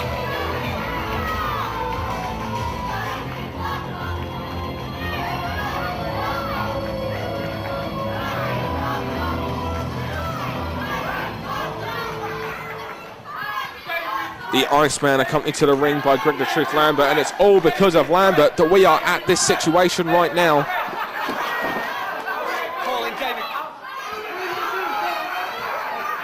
You'd be like a member saying the most dangerous man in British wrestling, the insane icon. To be honest, that's quite possibly true. The Iceman, who at this very venue was going around backstage taking people out. He took out Jack Xavier. In fact, we haven't even seen Jack Xavier in the ring now for quite some time, almost a year in fact. He took out Mark Sloan. He took out numerous officials and wrestlers backstage. Greg Lambert said it was nothing to do with him and that he would try and find out who this mystery Broxbourne attacker was. It turned out it was everything to do with Greg Lambert. The whole thing was a ploy to set up Paul Travell. And we all know the history involving Travell and Greg Lambert. Greg Lambert having previously managed him. And wait a minute. Whoa.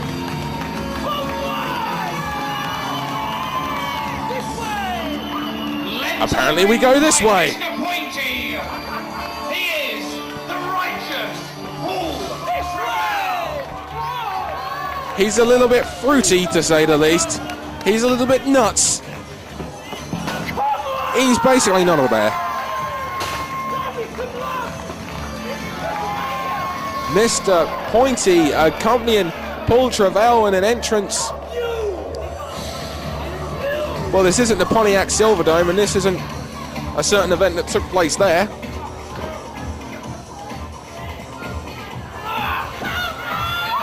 But I suppose for Paul Travell, being accompanied on a platform surrounded by weapons is almost like home.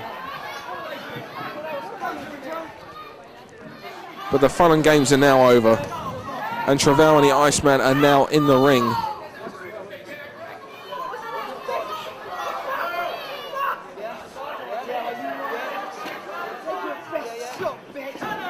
Whoa!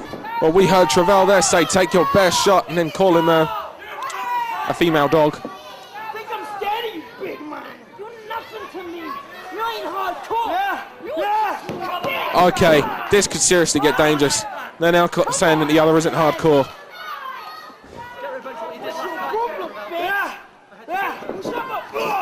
Oh, vicious headbutt there. And Travell just popped straight back up. These guys are nuts. The hardcore icon and the insane icon meeting for the first time with no rules here at the Broxbourne Civic Hall, where it all began.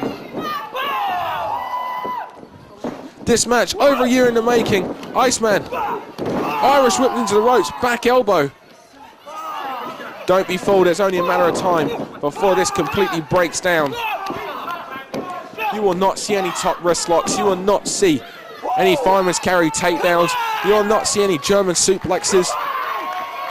This is simply going to be an all-out war.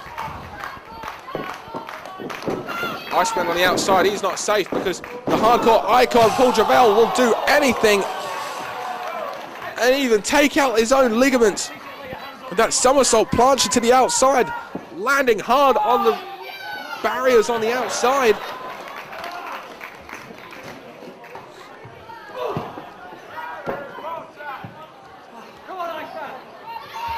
Paul Travell, it was only a matter of time. We knew it'd only be a matter of time before this match spilled to the outside. It's hardcore rules, it's falls count anywhere, and Paul Travell has waited what must feel like an absolute lifetime to get his hands in a hardcore match with the insane icon, the Iceman.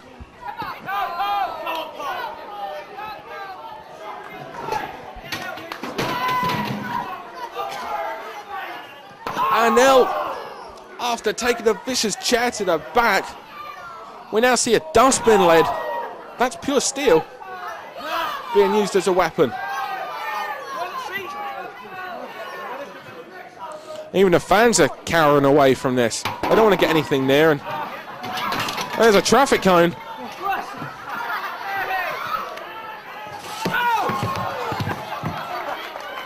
A traffic cone being used to stop Iceman in his tracks. Oh, it's time to sweep up now. A double-ended broom. That's the first time I've ever seen one of them. Yeah, you deserve it, bitch. And Iceman takes that wooden broom straight to the back. And Paul Travell going to these the box full of tricks there. And there's a steel drum. And now the two of them find him. They're fighting backstage. It is Falls Count anywhere. The fans can't see anything. We can just hear that those two of them have made their way onto the stage. And you can hear that.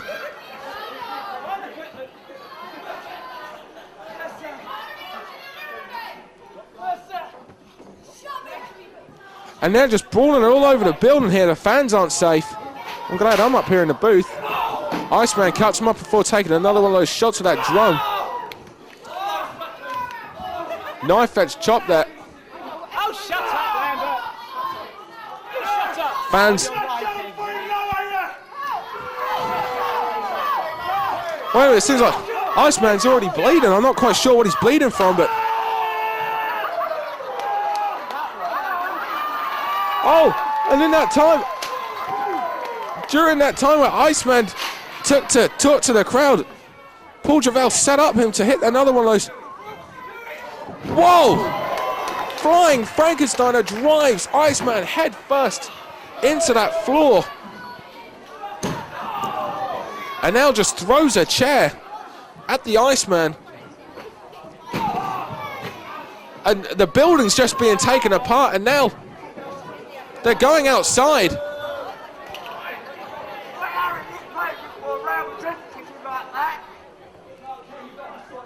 What? I can't see what's going on outside, but we can only hear the two of them are just brawling around the building. Iceman gets sent into the crowd. FWA action. It's fantastic. And the fans is taking... and the fan is nailing the Iceman with a hammer. As said, FWA action. Fan interaction. We're all for it here. Tornado DDT from what height? And the second time within a matter of moments, the Iceman has his head drilled in to the floor of the Broxbourne Civic Hall, courtesy of the righteous Paul Travell, the hardcore icon. We have seen these two do battle before. This is only their second singles encounter and their first singles hardcore match. We saw them compete back at Universal Uproar in front of 3,000 fans at the Coventry Skydome, where Paul Travell teamed with the hardcore legend Mick Foley, the Sandman, and vicious clothesline there, and Steve Corino, and waged war against Stixx, Stone, Alex Shane, and the Iceman. And Paul Travell took Iceman and himself out by diving off the balcony of the Coventry Skydome and hitting the Tornado DDT. Again, if you do not own that show, check out frontierwrestling.com, click on merchandise.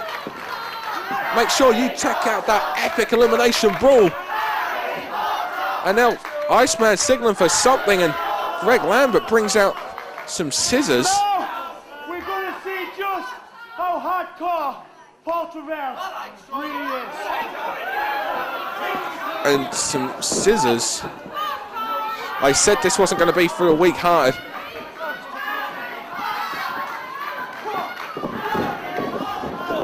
Oh my God!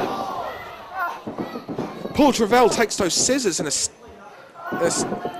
almost like stabbed in the head with those scissors. Oh my God. Iceman just swung those scissors and with all the momentum.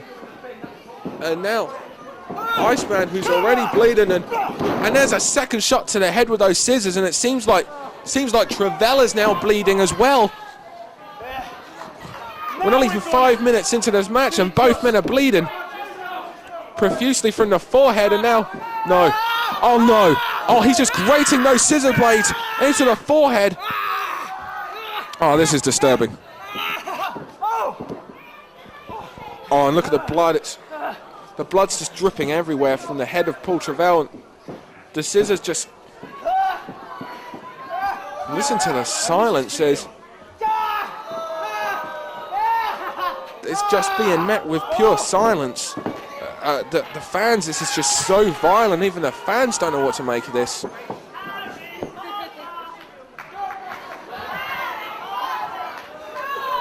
The scissors just being used to grating to the forehead and shredding and ripping the skin of the hardcore icon Paul Travell apart.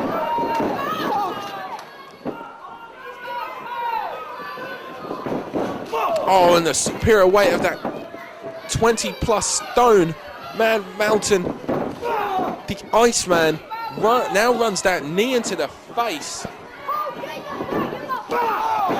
And there's a cannonball straight to the head of Paul Travell. And that sadistic smile of the Iceman, he's having the time of his life right now. And Iceman just trash talking Paul Travell. And he's just dragging him about the ring and then sends him out to the outside. How do you like that, Travell? Lambert just Come on, Paul. using his most offensive weapon, his mouth.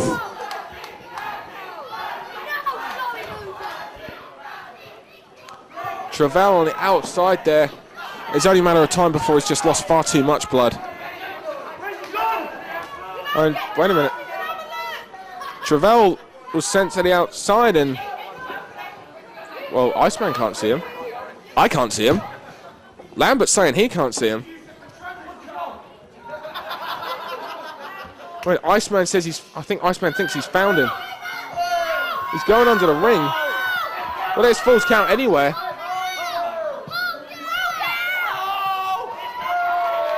And Travell comes out the other side and he has the barbed wire bat that is Mr. Pointy, and he's now waiting on the Iceman. He can't see him. Oh! And you hear the sickening thud of that barbed wire baseball bat. The points of the barbed wire being driven into the back of the Iceman and now into the stomach, and this is just now into the head. You can take an eye out. Once again, I've got to apologise for the language, first of all, that you're hearing, but this match is not family entertainment, and we're now seeing the barbed wire being grated into the head of the Iceman, and Travell is loving it. This sick, sick man.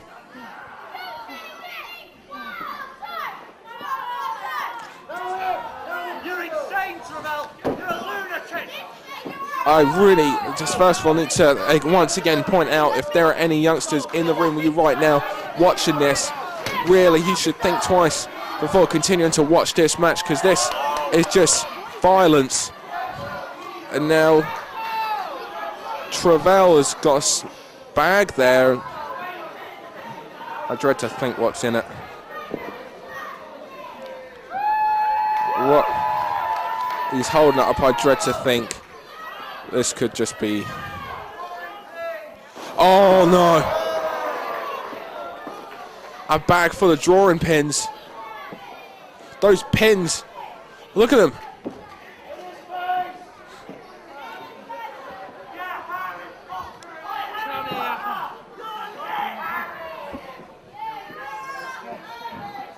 And there's a forearm shot. He's now just trying to drop the Iceman on those pins. And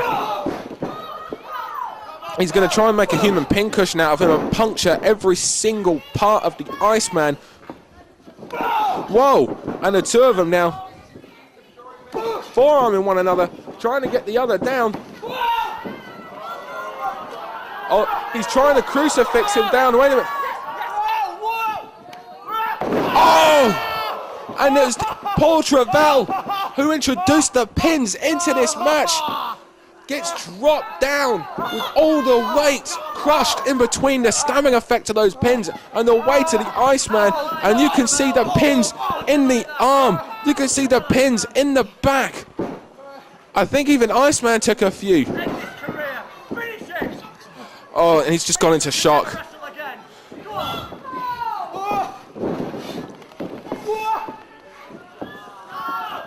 And now another side suplex, dropping Paul Travell onto those pins, and this is just painful to even watch.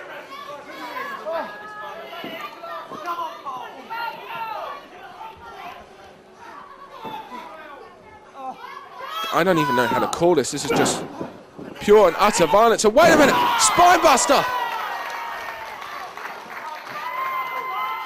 Iceman is hit with a Spinebuster into those pins. And he has now just been punctured. And now Travell onto the second rope. Oh. The head of the Iceman is driven into those pins, and oh, I said earlier, you can lose an eye.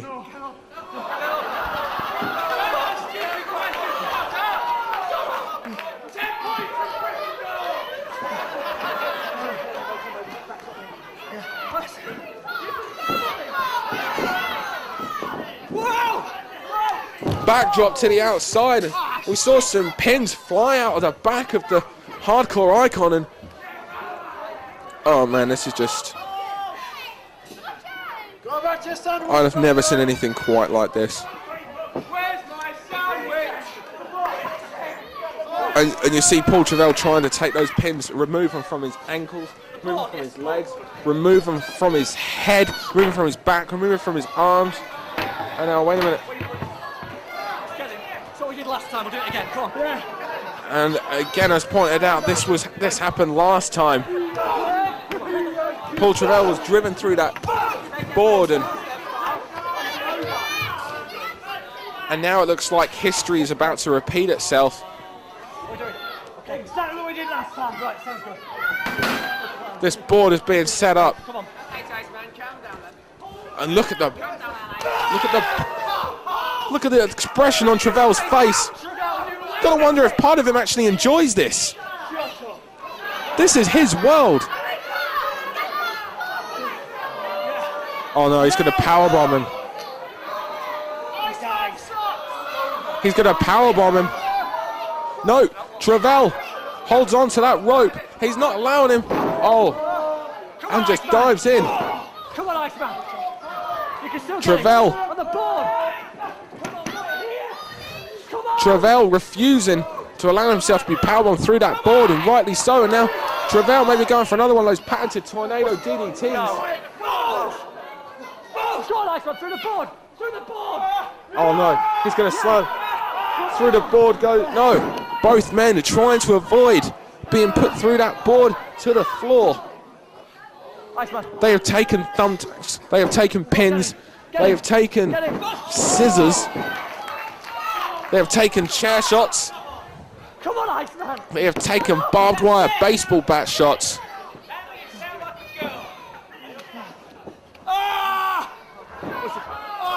And Paul Travell just rolls him back on top of those pins.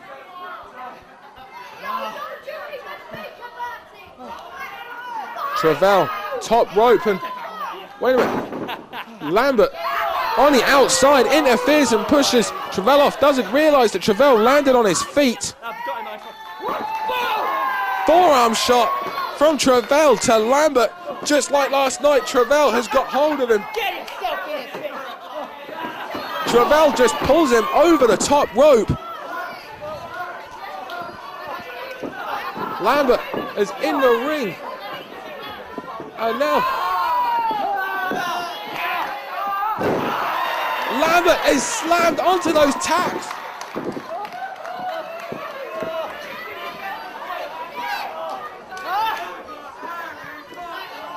Oh no, Lambert was slammed onto those thumbtacks, or those drawing pins, and now he's going to take that splash. Well, I don't think we're going to see much of Lambert for the rest of this match, and no. Powerbomb onto the tacks. Oh God, this match is over. This match is over. Travell with that vicious snap powerbomb onto those drawing pins, and now, oh my God, a sit-out powerbomb. And both men take their tacks. A snap powerbomb first from Iceman to Paul Travell. That time, a sit-out powerbomb. Iceman saying he needs Lambert, but Lambert's been taken out completely. He took that splash from the top rope, but now you shut up, you ugly troller. Iceman now setting up for something, and I dread to think, and not a third powerbomb. No, it can't be. No way! Oh God.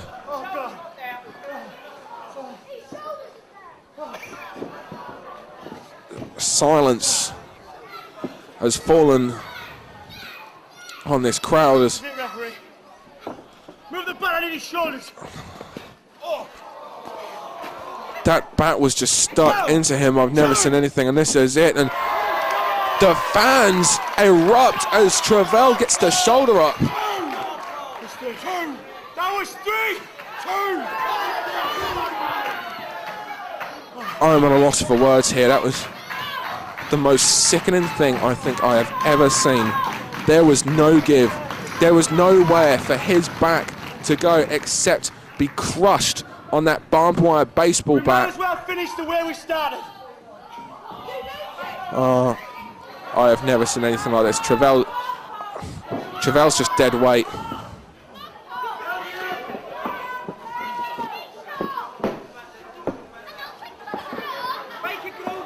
I have never seen anything like this. This is for you, you ugly little shit.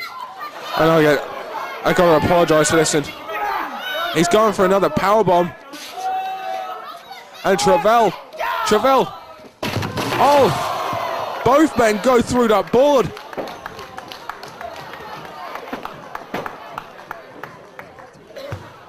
Iceman gets driven to the remaining pieces of that board and to the floor, and both men. Oh, this is.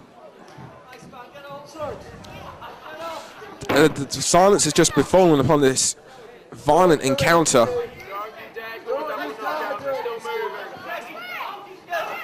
I have never seen anything quite like this. The powerbomb onto that barbed wire baseball bat may be the most sickening thing I've ever seen. And now Iceman was driven in a hurricane runner through the remainder of the board. The knees and the shins of Paul Travell went through that board as well. And both men just ended up on the floor, and both of them looking incredibly glass-eyed.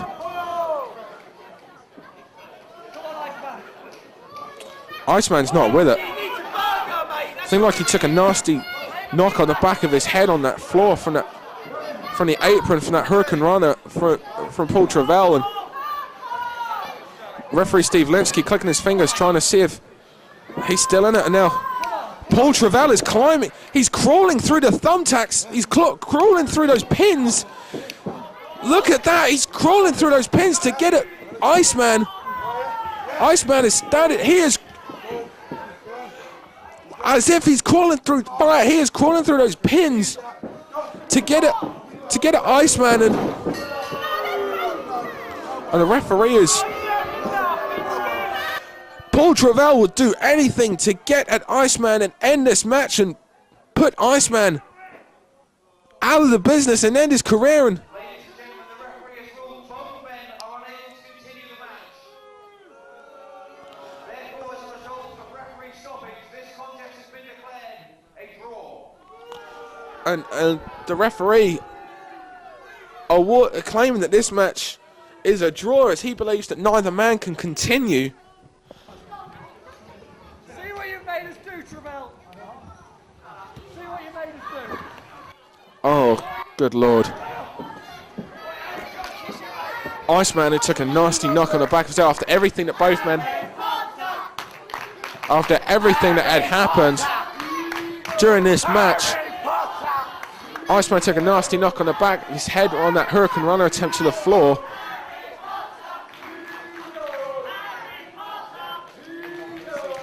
And officials now helping Iceman up, and Paul Travell, who was prepared to crawl through pins to get at Iceman, and he was prepared to put himself through so much to take out the Iceman and to take out Greg Lambert. Come on, Paul. If we can't beat you, we'll take this.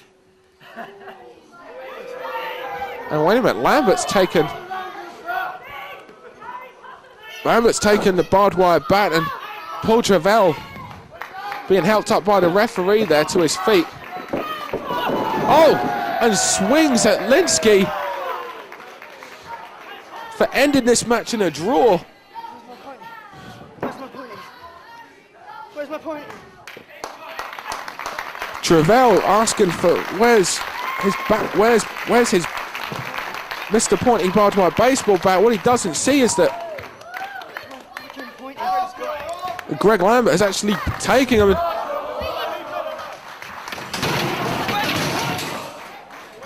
Travell is not happy.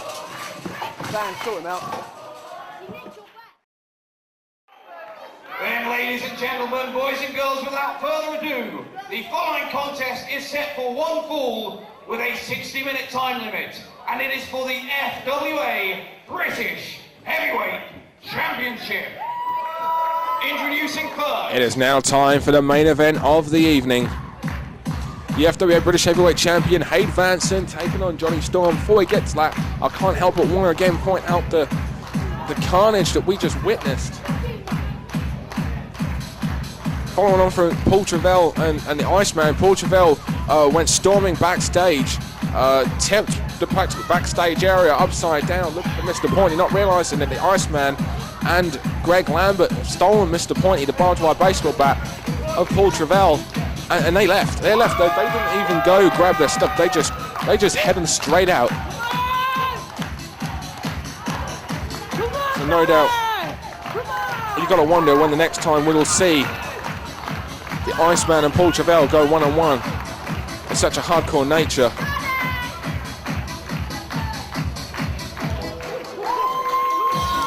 Now the Wonder Kid Jonny Storm, this title means everything to him. Every time he has had an opportunity to become the FWA British Heavyweight Champion, he has been screwed out of it one way or the other. Tonight, can he make it count? Can he become the FWA British Heavyweight Champion?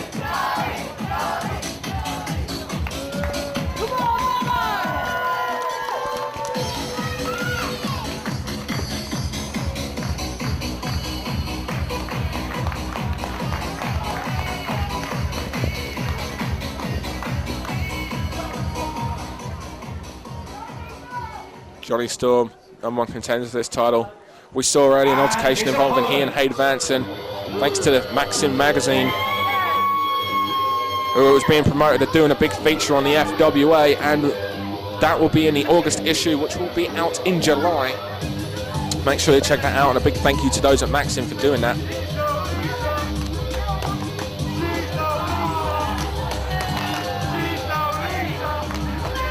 And now here comes the South City thriller, Hade Vansen.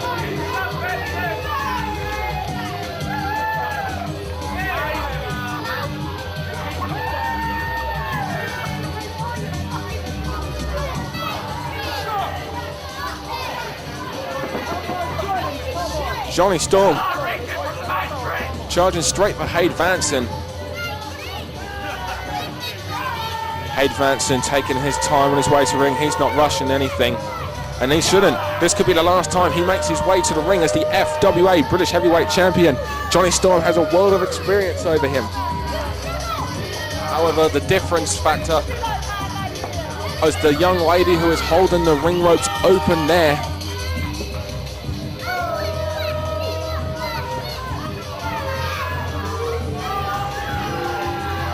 Nikita, the ex-girlfriend of Alex Shane, who Hade Vansen took away at New Frontiers, along with the FWA British Heavyweight Championship of Alex Shane's as well. Alex Shane hasn't actually been seen since New Frontiers.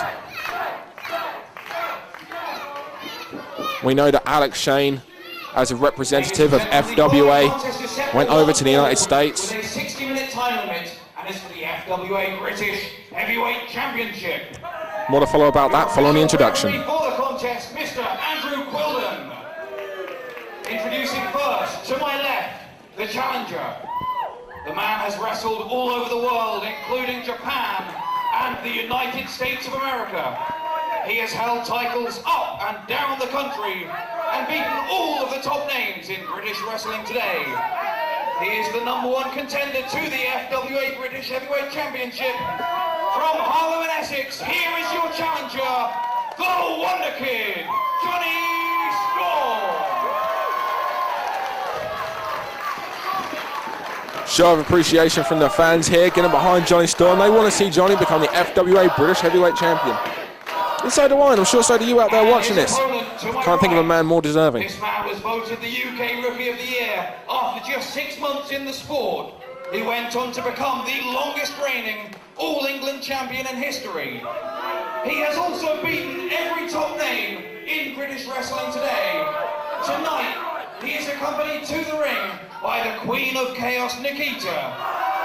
He is the South City Thriller, and your current and reigning FWA British Heavyweight Champion, Hade Vansen. Not exactly the same reaction for the FWA British Heavyweight Champion Hade Vansen there. Fans all behind Jonny Storm in this one.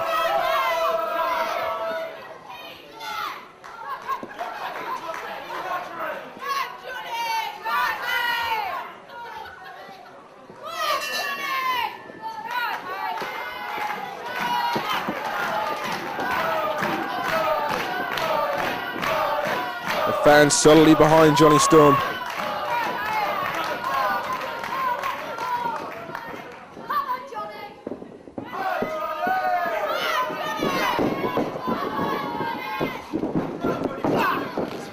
Starts off and at fast-paced. There's the weight advantage of Hade Vansen. Weight and size, easy to see in the corner of the South City Thriller.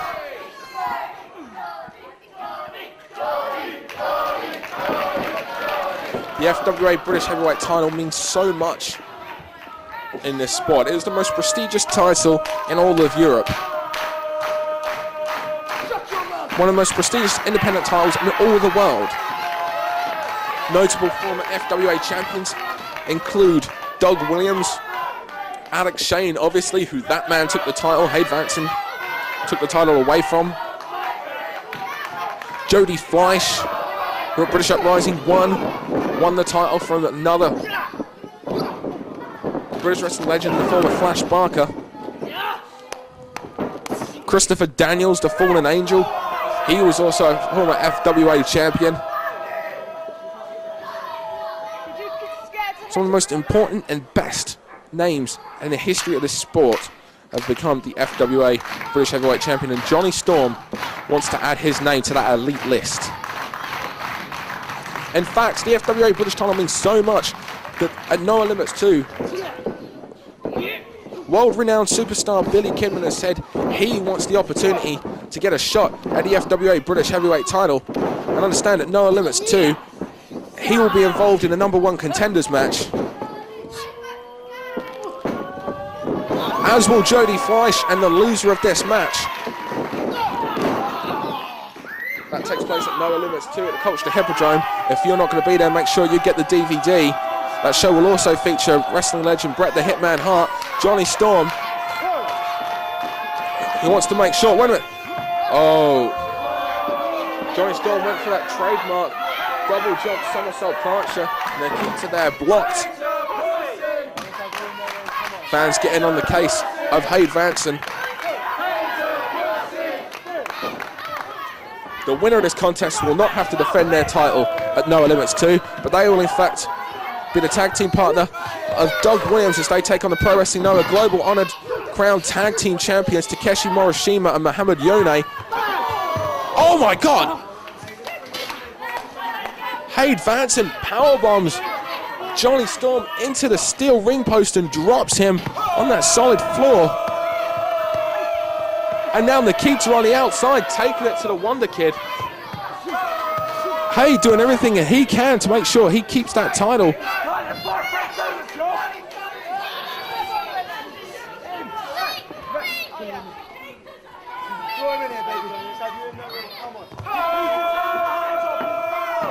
Johnny Storm now sent into the ring.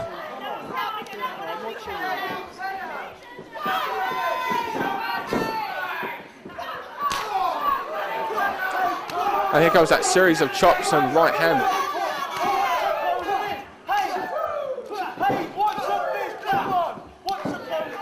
Hade now, after a series of punches and chops, drop kick straight to the throat and the jaw of the Wonder Kid. Johnny Storm has always wanted to be the FWA British Heavyweight Champion. Just like everybody else that gets into this business, the FWA title is the pinnacle of your career.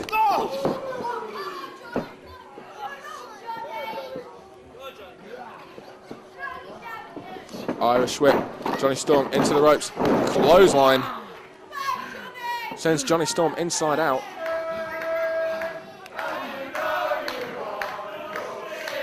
Fans getting on the case of Hade Vansen, letting them know what they think of him.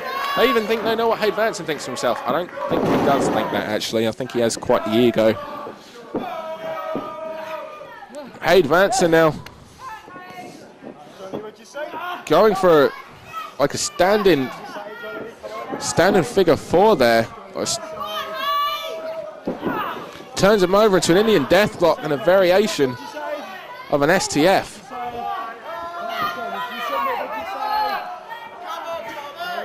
Johnny not quitting. Johnny trying to fight it through to the ropes. Maybe a bit too early in this match to get a submission from the Wonder Kid. However, if Hade Vansen can maintain the pressure and Johnny Storm can't get out of it, Johnny Storm might not have no alternative but to quit. Oh, and Johnny Storm. I think Nikita was pulling on the rope away from the referees. Storm managed to make it to the rope though.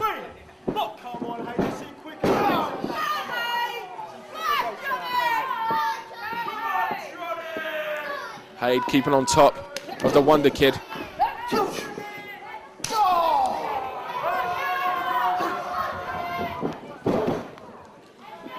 Johnny Storm sent head first into that turnbuckle. Over the top goes Hade Vansen.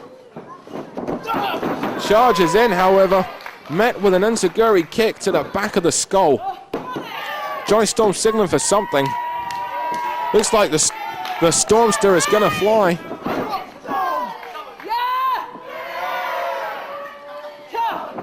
Fantastic four.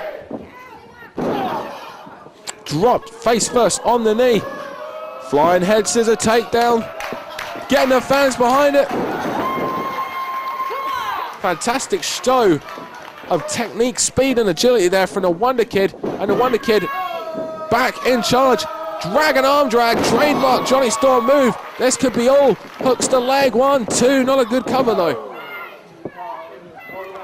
Hade Vansen rolls the right shoulder up. Nikita cheering on her man at ringside as always.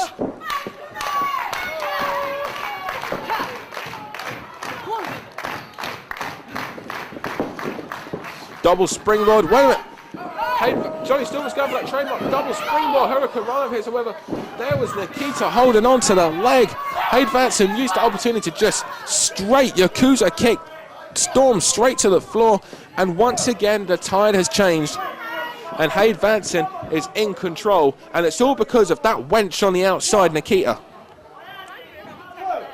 As wenches go, though, she's pretty damn hot. As Storm sent straight into those barriers. You've been to the Stevie Wonder School referee, didn't you? Fans getting on the case of the referee.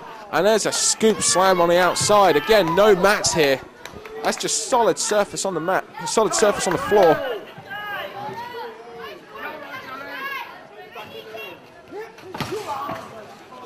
Storm taken again, chest first to that barrier. Hade Vansen continuing the offense. Another forearm shiver to the face of Jonny Storm. Jonny Storm, you can see, got incensed by that and retaliates with a chop. And now Storm sends Vansen to the barrier. And now sends Vansen to the other barrier. And now, just like we saw earlier, these two are now brawling. They've gone backstage. They're taking it to the back. They're taking it to the top there as well. Wonder kick, perhaps. No. Hade Vansen tried for a Yakuza kick. Oh my lord! I have never seen anything like that. It was a flapjack. Sit out flapjack. And Vansen quickly trying to get away from Storm and avoid being counted out. And that's what he's saying. Vansen's making the referee count, and this could be it. Fans getting behind Jonny Storm, trying to make sure he gets back. He's got to the count of 20 to get back in the ring.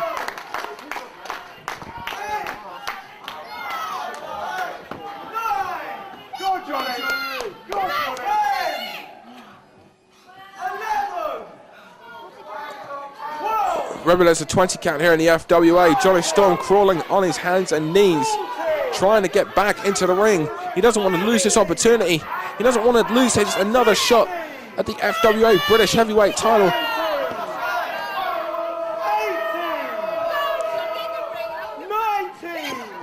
And Jonny Storm at the count of 19 gets back in the ring. Hade Vansen drops the knee on the face, maintains that advantage.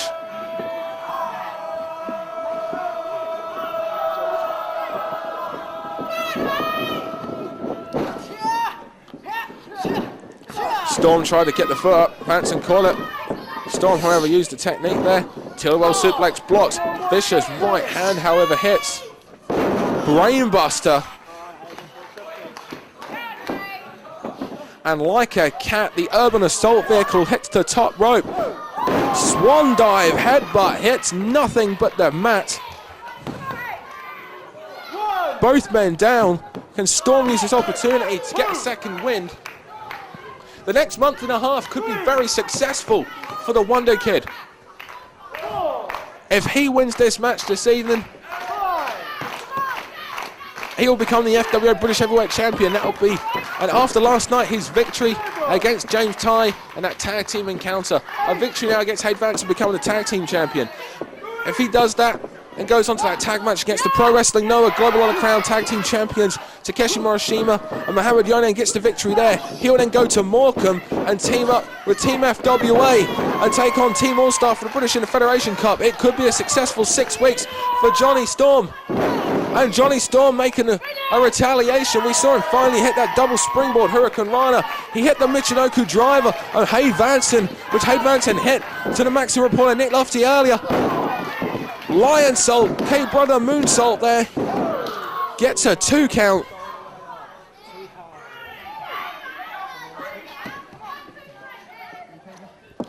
Storm now with a second wind.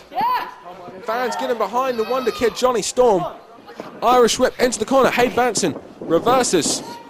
Storm up to the second rope. Vansen goes after something. Oh, but hits a roaring right off clothesline there. Storm gets the right shoulder up. And just like that, Vansen seems to have regained his momentum and cut the Wonder Kid off. Just when it looked like Storm was going to be back in this match.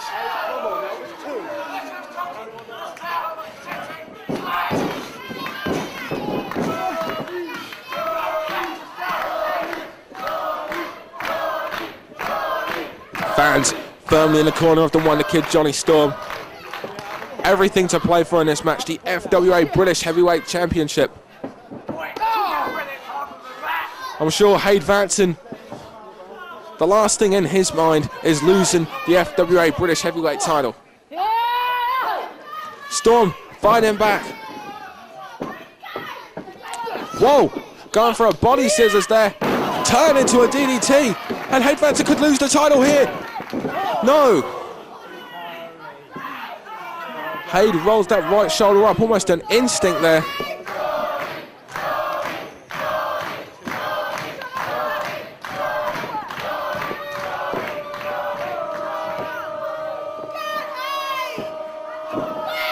And now Jonny Storm setting up maybe for a suplex. As mentioned, the FWA British Heavyweight Title means everything to all the competitors in the FWA, and Jonny Storm has done everything he can to get that title up to now. This could be his last chance. And Vansen, that leg trip, that first thrust kick, drop kick to the back of the head, and this could be it. Vansen, however, going to the top rope. Maybe going for that. Oh my goodness. Double foot stomp.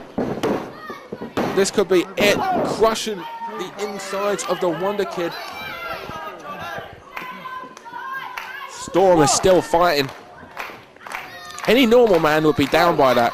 And don't be fooled, while Jonny Storm is smaller than average, but he's so much larger than life than 90% of the people that exist in the world. And his fight in this match is proving that. Irish whip into the corner. Jonny Storm tries to kip up over. Vansen catches him. Oh, and the foot of Jonny Storm catches Andy Quilden. Wonderwell perhaps on Hade Vansen. I'm not quite sure what it was that Hade Vansen was going for. Wouldn't surprise me if he was going for the one night stand. He's stolen everything else of Alex Shane. Why not the finishing move? And wait a minute, South City Driller. The referee turns around and not like this. No! The Wonder Kid kicks out of the South City Driller. That's the first time I think I've seen anyone kick out of that move. After straight away being covered, Jonny Storm will not quit. I think Hade Vansen is at a loss for words and at a loss for moves. Jonny Storm will not be denied here at Broxbourne, and there's another right-off clothesline. This time it takes out the referee, Andy Quilden. The wonder kick of Jonny Storm, and now Nikita from behind. Series of forearm shots not really having much of an effect. Oh, Nikita just goading. I'm not sure how wise this is. Wonderwell just drills Nikita on the back of her head. And I don't think Nikita is going to be much more of an offensive player in this match. And now Jonny Storm setting up maybe for another one of those Hurricane Ranas. And wait a minute, wait a minute. No, who's that? No. That's Robbie Brookside from All Star Wrestling. No, not like this. The referee recovers. No. Robbie Brookside hit that Brookside close iconoclasm move of his while the referee had his back turned. Brookside's not even booked here. How he was wrestling on an All-Star Wrestling show in Croydon this evening. You're telling me he's actually left there with enough time to come here and try to cost Jonny Storm and mess up this FWA title match? And Nikita has the referee of Brookside, turns the small package over and gets the victory. Vansen steals it thanks to Robbie Brookside from All-Star Wrestling. Ladies and gentlemen, the winner. Vansen would not be the FWA British Heavyweight Champion if it was. I don't understand this. Why is Brookside?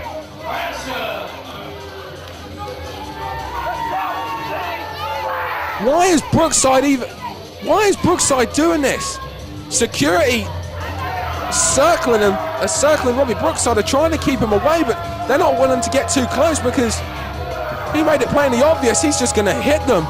And now Brookside's just making his way round ringside area, just defying the security. I have come especially fresh from Croydon because I heard that you had a chance to become a heavyweight champion. Ha! Not on my merit. This little imp used to wait outside Chelmsford for my autograph. To be quite honest, it's an absolute disgrace that I come here and I'm treated and subjected to stouse nonsense of that fat knob there. I'll tell you one thing. On the 13th of May, Morgan, not down south, we're Morgan, the north of England, where people are people. FWA against All Star. And for everyone in FWA, your days are numbered, because All Star are the premier promotions, not just in England, but Europe. Mark the day, Jonny Storm, 13th of May. Robbie Brookside has come all the way from Croydon. This is the FWA, this is an all-star family entertainment. You are a piece of shit. Come on. And Brookside are making out he's going to charge him. The security trying to keep him back. Security don't want any. Security are keeping back. They don't want really any part of him. Nobody wants to see that crap. They want to see it right here, right now. Brookside's a loose cannon. And Jonny Storm is making the challenge to Robbie Brookside. We don't have to wait till Morecambe on the 13th of May for FWA v All Star.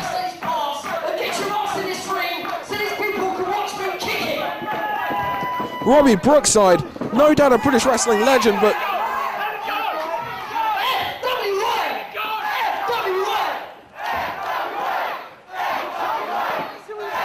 and it looks like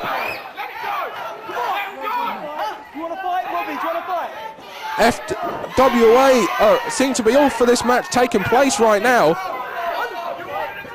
Do you actually think and believe, after coming from Germany this morning and going on a title fight at Croydon, that I would even put my services for free with a bunch of so-called smart marks that are paying over the odds to watch you? You get yourself in shape, you get yourself in order, and when the time is right and the money's right, I'll be there. Bye-bye, you gang of smart knobs. Robbie Brookside, I cannot believe it. Robbie Brookside has come all the way from Croydon to invade this FWA show on behalf of All Star Wrestling. Brian Dixon, the promoter of All Star Wrestling, Jonny Storm referring to. It doesn't matter when it's going to be, whether it's May in Morecambe, August here in Broxbourne, or an All-Star card on a Premier card, it doesn't matter. I just hope each and every one of you people get to see it when I kick the crap out of that long-haired poof.